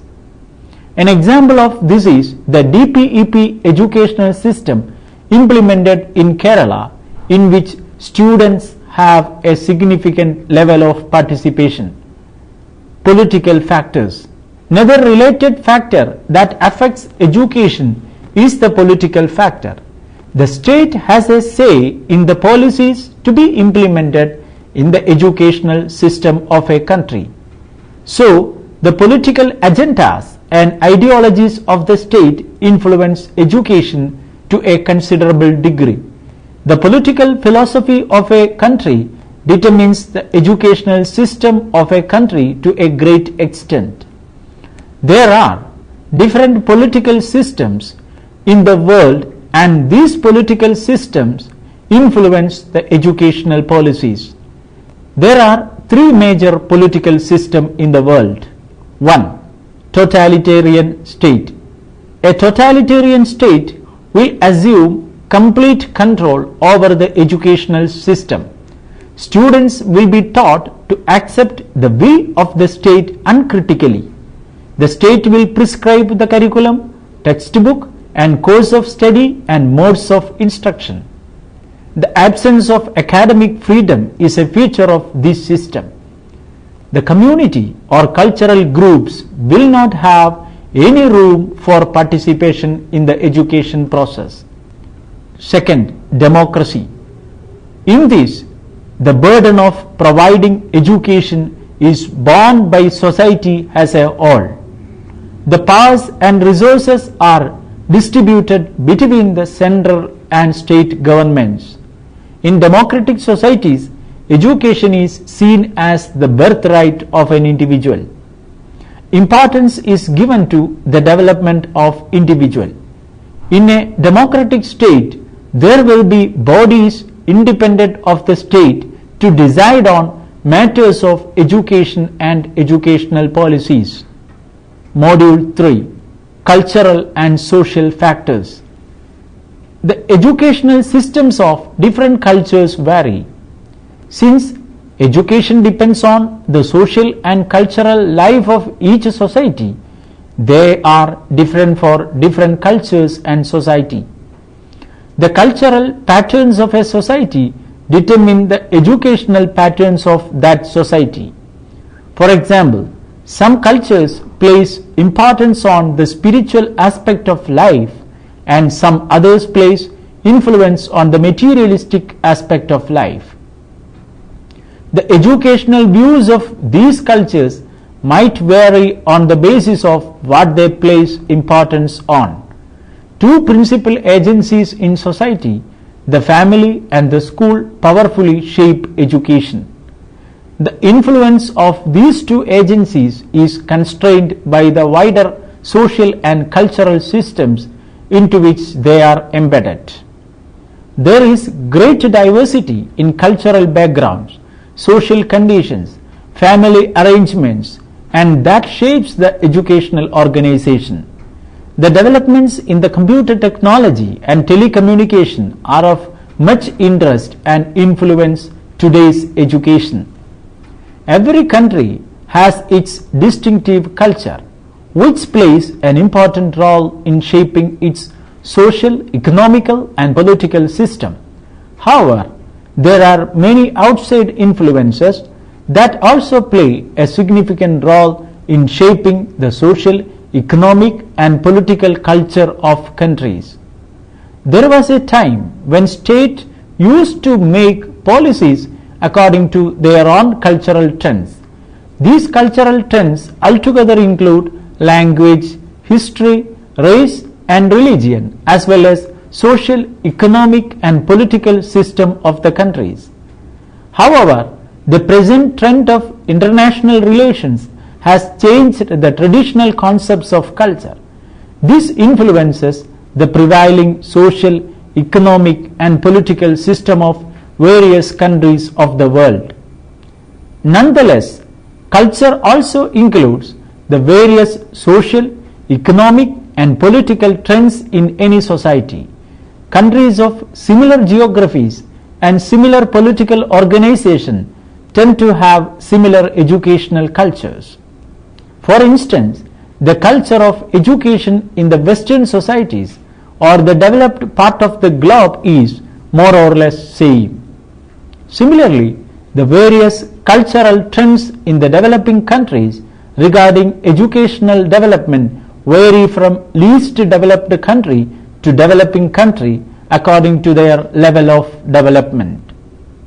However, all these cultural trends are rooted into the global cultural trends. Technology. In today's world, technology is a very important component as well as influence in education. The advent of computer technology and telecommunication has reshaped education in a significant way. Technology, in other words, is both an end and a means in education.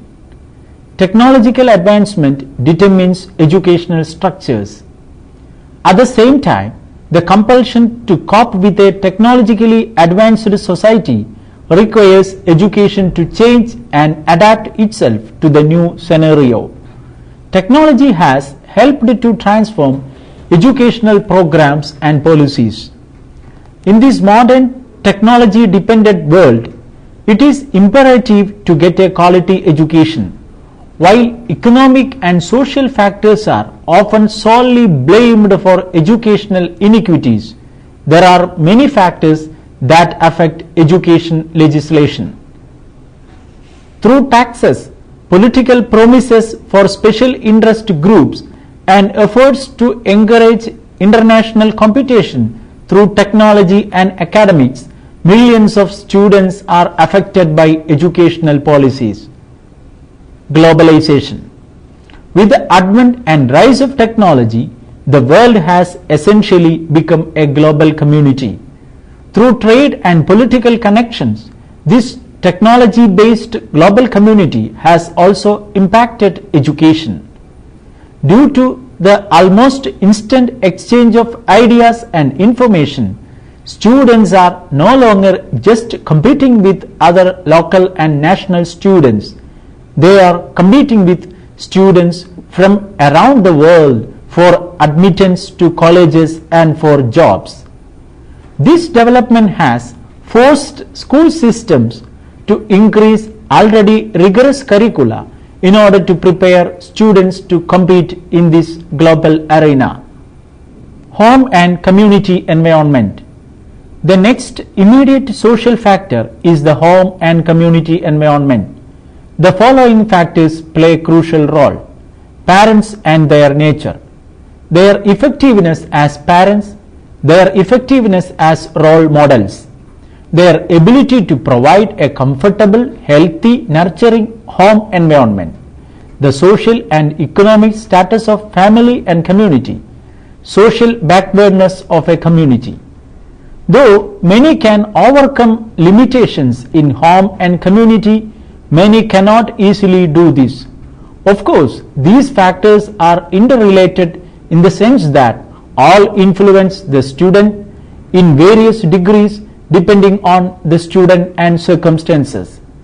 Thus, all of these factors, parents, peers and community, can potentially make a difference for good or ill. But a positive, healthy influence from parents, a positive, healthy influence from peers, and a positive, healthy influence from community, each and all usually help a great deal. In India, there are many studies in the recent past on the social backwardness of students and its impact on education. It has been shown that students coming from backward classes and caste in India fail to obtain higher education. The reservation policies of post-independent India were one of the major policies to overcome this problem. In Western countries also, there are methods such as affirmative action to facilitate social justice and erase disparity. Teachers and their effectiveness. The role of the teacher is, of course, to encourage and facilitate education. In the formal sense, the teacher is responsible for the immediate learning environment, the means and effectiveness of instruction, the cultivation of understanding on the part of the students. But the teacher is not infallible, nor is the teacher necessarily an authority in any field of knowledge. He or she is simply well educated in that field, well trained in teaching method, and temperamentally well suited to the role of teacher. But the teacher is also a student and needs to learn from the teaching experience, to learn as well from the students, and to evolve in his or her teaching role. The most effective teachers tend to be non-prescriptive, non-imposing, creating an effective learning environment, earning the trust and respect of students, and generating rapport with his or her students. In an enlightened society, the best people in each field become the leaders and teachers in that field without consideration for rewards or status. But even where teachers are well qualified and properly motivated, where they are inherently very effective, they are still subjected to the limitations of the student, what the student bring to school, and the limitations or boundary conditions imposed by school administrators. Within these various initial conditions and boundary conditions, the challenges facing the teacher are considerable. Module 4. Psychological factors and economic factors. Psychological factors. There are a number of psychological factors and sub-factors that determine the efficacy of education. First and foremost are the student and the nature of the student. Secondly, the home and the community environment in which the student lives. Third, teachers and how effectively they perform their duties. And last but not least, the academic environment including school administrators and the manner and character of administration. All of these factors are important. The student himself or herself is the central factor. The primary purpose of education is to meet the needs of the student, that is, to effectively educate the student and prepare him or her to function effectively in the world. This includes preparing the student for proper employment and contributing positively to the community. This process, if it has to be successful, should be according to his or her talents and interest. The secondary purpose of education is to educate and guide the student in such a way as to meet the needs of the community. Healthy, effective education does both. Effective education is tailored to both the needs of the particular student and the needs of the particular community. The role of the student is simply to learn as much as he or she can, given the various educational opportunities, personal interest, talents and abilities and community needs. The nature of the student who is at the receiving end therefore plays a very crucial role in education. There are two types of learning involved in any educational process. There is a core of material, knowledge, understanding and learning experience that most students need to learn regardless of interest, talents and abilities and community needs. And there is additional material and experience that students need that is more unique to their particular needs and interest. The success of the educational system depends to a huge extent on how the student respond to these two types of learning. Learning is so much about knowledge, and knowledge and skill are the major ingredients of education. Understanding is much more important than knowledge, but there needs to be a sufficient knowledge base. Thus, perhaps the most important accomplishment on the part of the student is learning how to learn, to develop the capacity for learning, for effectively accumulating and assessing knowledge, for effectively assimilating that knowledge into understanding, and effectively assimilating that understanding into wisdom. But much depends on the central factor of the student himself, namely his or her inherent consciousness, intelligence, learning abilities, receptivity to learning. Regardless of circumstances, some students are simply able to learn more effectively and others less so. Closely related sub-factors are the various learning abilities and disabilities a student may have. Some people learn more effectively in certain ways and less so in other ways. Education that takes this into consideration without compromising the integrity of education is more effective. But care must be taken to cultivate a broadening of a student's abilities to learn. The student needs to enjoy learning or to learn how to enjoy learning so that learning becomes a lifelong process. The student needs to take education and learning seriously, but without unnecessary pressures or intensity. If this learning nature is not already present, then it needs to be encouraged, cultivated and developed. That is a very important factor of influence in education. The role of the teacher becomes important here. Teachers can make a considerable difference in the education process. Teachers are in a position to motivate and challenge their students. Teachers are in a position to motivate and challenge their students. Teachers are in a position to be positive, healthy role models. Teachers are in a position to provide needed knowledge and an appropriate context for that knowledge to the considerable benefit of their students. Students will learn from their teachers for good or ill, and usually both. So, it is very important that teachers be well qualified both in their field and as teachers, and well motivated and properly supported by parents, and properly supported financially, materially, emotionally, professionally and otherwise by the school and community itself. Economic factors. Education is a result of economic development.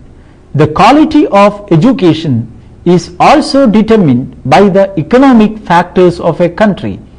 The economic condition of a country influences the educational opportunity it can provide to its citizens. A poor country cannot provide adequate educational facilities to its citizens. Also, the economic condition of a family influences the educational opportunity of its members. This is also linked to the economic background. It has been shown in studies that students from low economic backgrounds do not have adequate access to higher education. Let us summarize what we have discussed so far.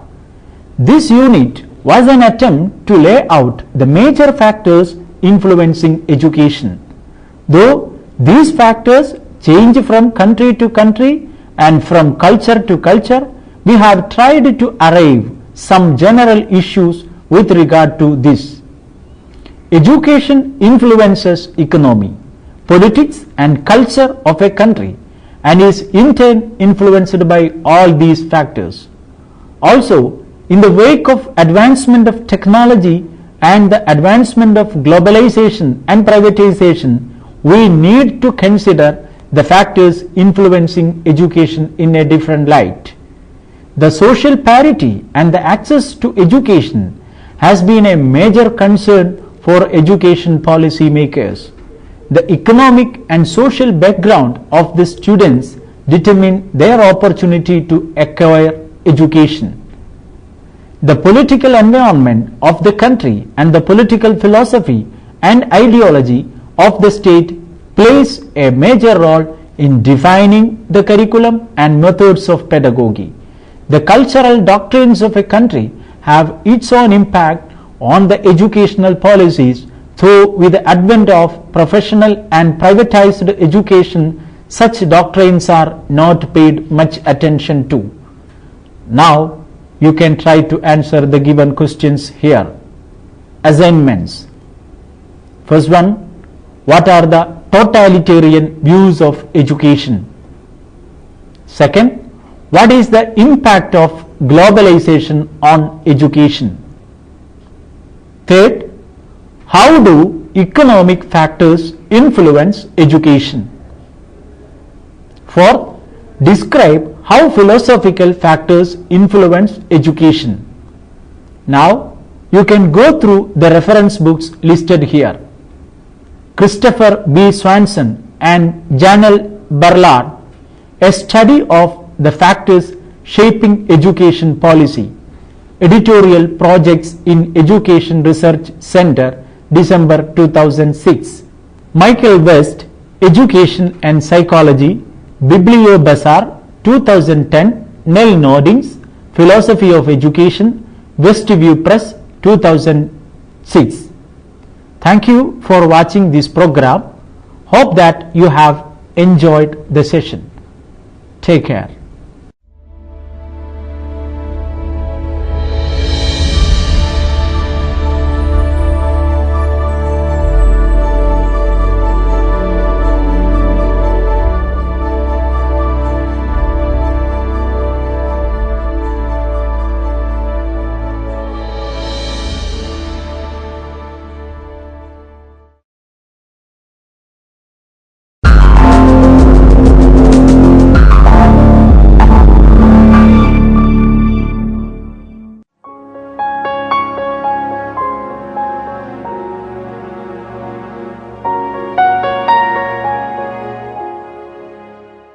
Welcome friends. In this session, we discuss simply and multiply connected domains. First, definition. A simply connected domain D is a domain such that every simple closed contour within it encloses only points of D. Example, the set of points interior to a simple closed contour is an example for simply connected domain. A domain that is not simple connected is said to be multiply connected. For example, the annular domain between two concentric circles is not simply connected but multiply connected. The following is an extension of Cauchy-Gosat theorem involving a simply connected domain.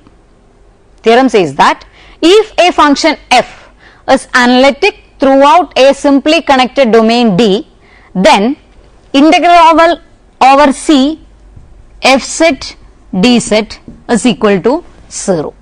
Equation number 1. This is for every closed contour C lying in D. Proof is like this. Let f be analytic throughout a simple connected domain D and C be a closed contour lying in D. First, let C be a simply closed contour. Then, since C lies entirely within D, f z is analytic at all points interior to and on the simple closed contour.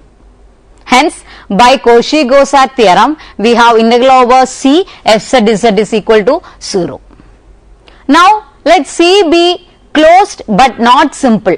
That is, C is closed and intersect itself a finite number of times. Then, C consists of a finite number of simple closed contours, as in this figure. In the figure, C consists of the simple closed contour C1, C2, C3, C4. That is, we can say C is equal to C1 plus C2 plus C3 plus C4. But by applying Cauchy-Gosat theorem to each of these simple closed contours, the value of the integral of f z around each of these simple closed contours Ci is 0.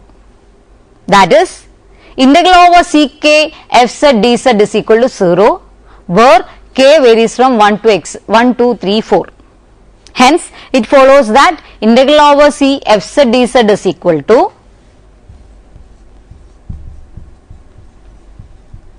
integral C1 plus C2 plus C3 plus C4 f z dz, or we can write it as, which is equal to sigma k varies from, it is from 1 to 4 integral of f z dz.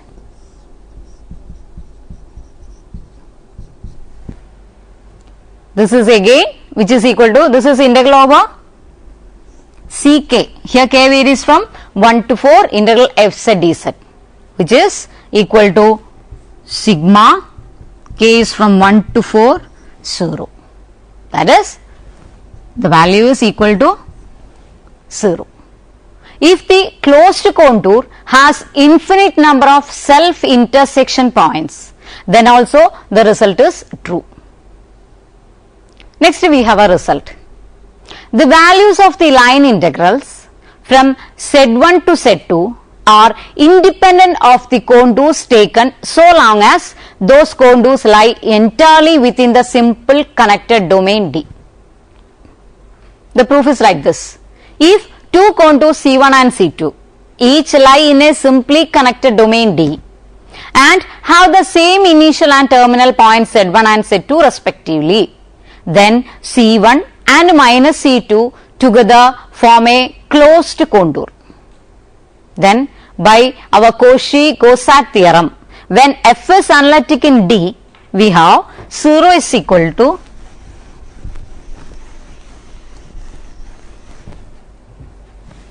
we can write 0 is equal to integral, it is over C1 minus C2 f z dz it is again which is equal to integral over C1 f of z dz plus integral over minus C2 f of z dz, or we can say integral over C1 f of z dz which is equal to integral over C2 f of z dz.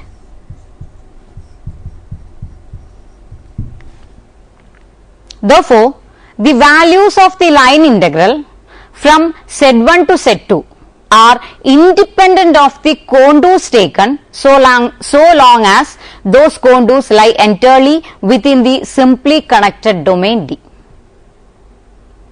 Next corollary is like this. A function f which is analytic throughout a simply connected domain D must have an antiderivative in D.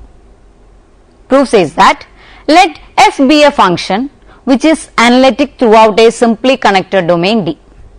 Then clearly that f is continuous throughout D. Let C be any closed contour lying entirely in D. Then by our above theorem, integral over C f z dz is equal to 0.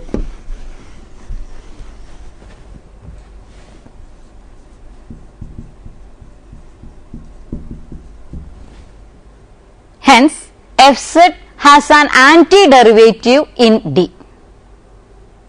In view of this corollary, we have the following result. That is, an entire function always possesses antiderivative. Next theorem. Let first one is C be a simple closed contour described in the counterclockwise direction. Here it is in the counterclockwise direction. Second one is C1, C2, etc. Cn be a finite number of simple closed contours all described in the clockwise direction that are interior to C and whose interiors have no points in common.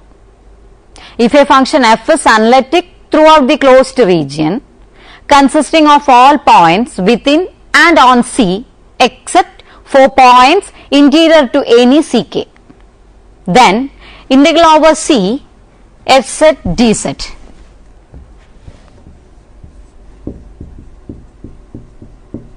integral over C f z dz plus sigma k varies from 1 to n, k varies from 1 to n, f of z integral over C integral over ck f of z dz. That is, it is integral over C f z dz plus sigma integral over ck where k varies from 1 to n, f of z dz which is equal to 0. Equation number 2. Proof of the theorem. Let C and ck, that is k varies from 1 to n, be simple closed contours as given in 1 and 2 of statement of the theorem. To prove the theorem, let us introduce a polygonal path. For example, it is just simply a line L1 to connect the outer contour C to the inner contour C1. We introduce another polygonal path which connects C1 to C2 and we continue in this manner up to Ln plus 1 connecting Cn to C. As indicated in the figure, with n is equal to 2, two simple closed contours, that is gamma 1 and gamma 2, can be formed, each consisting of polygonal path Lk or minus Lk, and pieces of C and Ck, and each described in such a direction that the points enclosed by them lie to the left. Then f is analytic within and on both gamma 1 and gamma 2. The Cauchy-Gaussat theorem can now be applied to f on gamma 1 and gamma 2. Hence,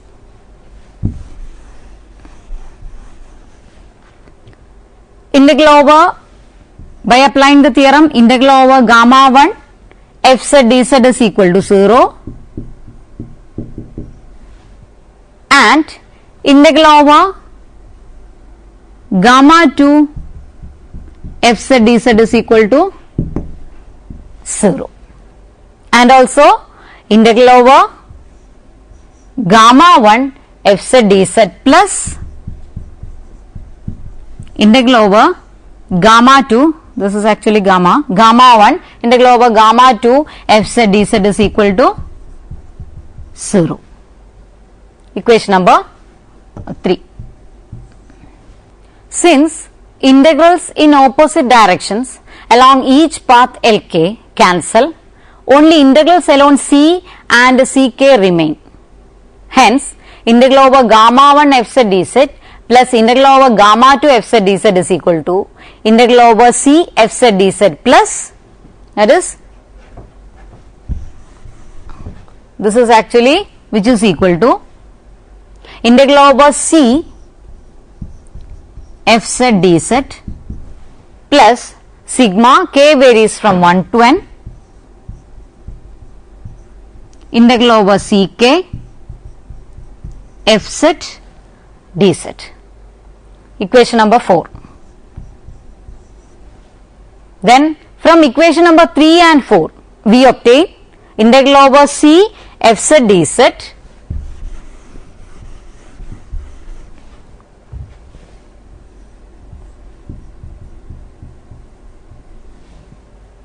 plus sigma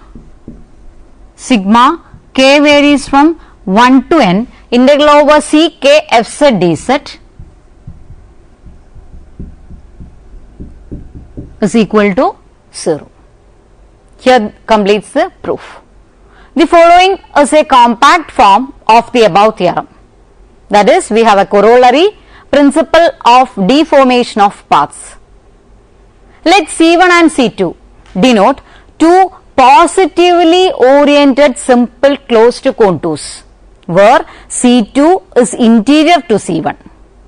If a function f is analytic in the closed region consisting of these contours and all points between them, then integral over C1 f z dz is equal to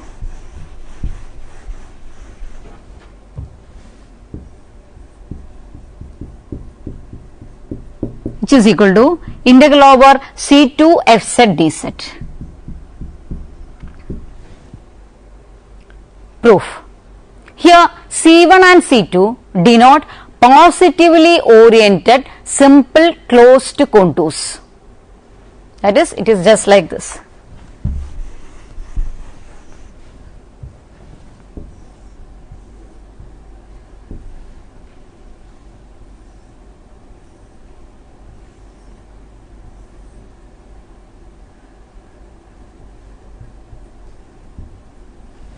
Here our C2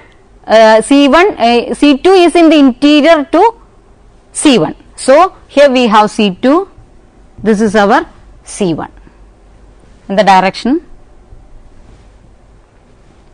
That is, C1 and C2 denote positively oriented simple closed contours. Now, consider C1 and minus C2. Then C1 is positively oriented and minus C2 is negatively oriented. Also, f is analytic in the closed region consisting of these contours and all points between them. Then, by our theorem 2, with n is equal to 1, integral over C1 f z dz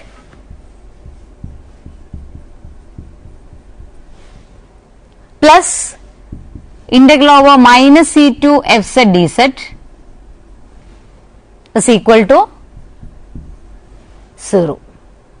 Hence, integral over C1 f z dz is equal to minus integral over minus C2 f z dz, which is same as integral over C2 f z dz.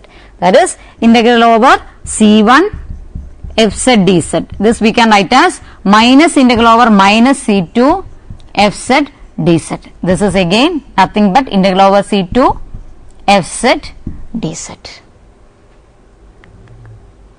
Next remark.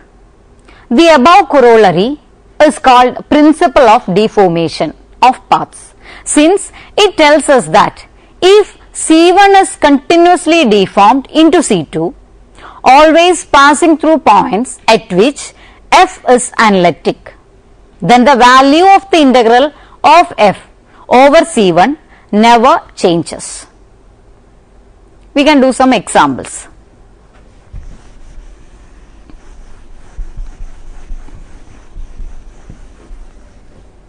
That is, evaluate integral over c 1 by z dz, where the c is any positively oriented closed contour surrounding the origin.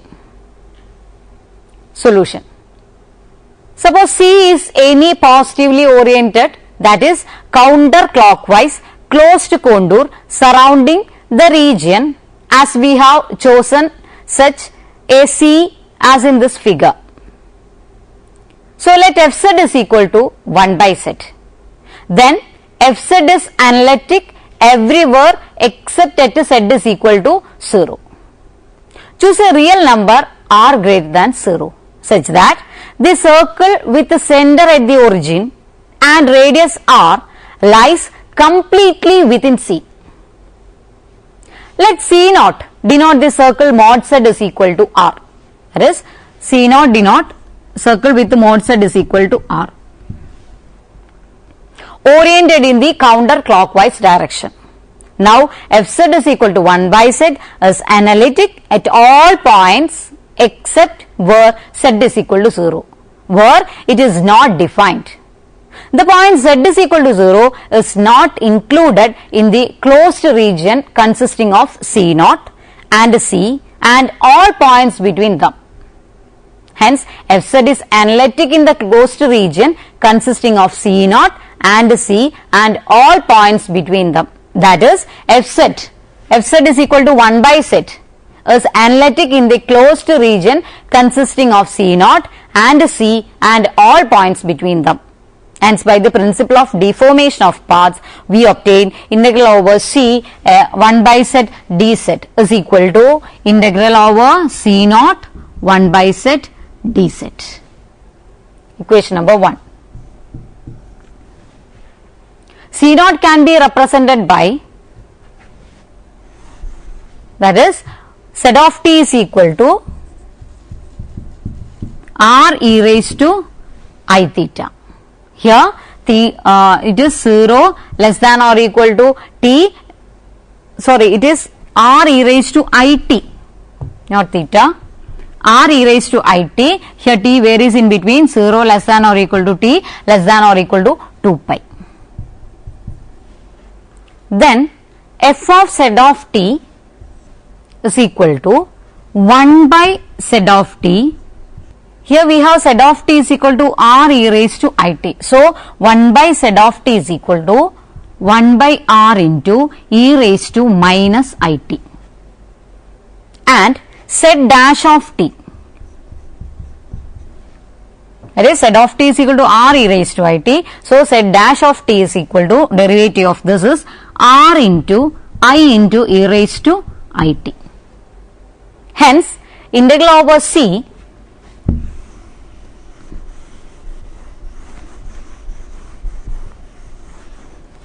integral over C fz dz, which is equal to fz is 1 by z, that is integral over C 1 by z dz, which is equal to integral over C0 1 by z dz.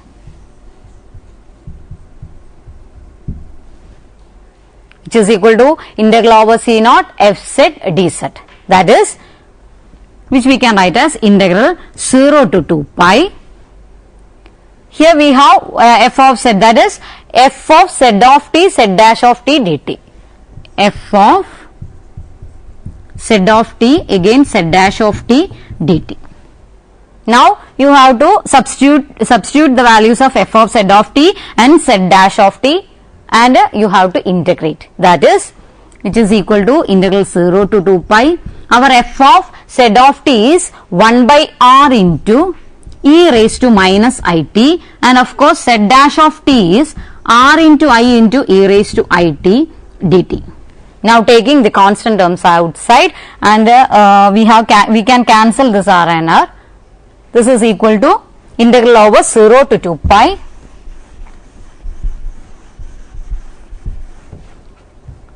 It is equal to integral 0 to 2 pi. What remains inside the integral? It remains only I dt.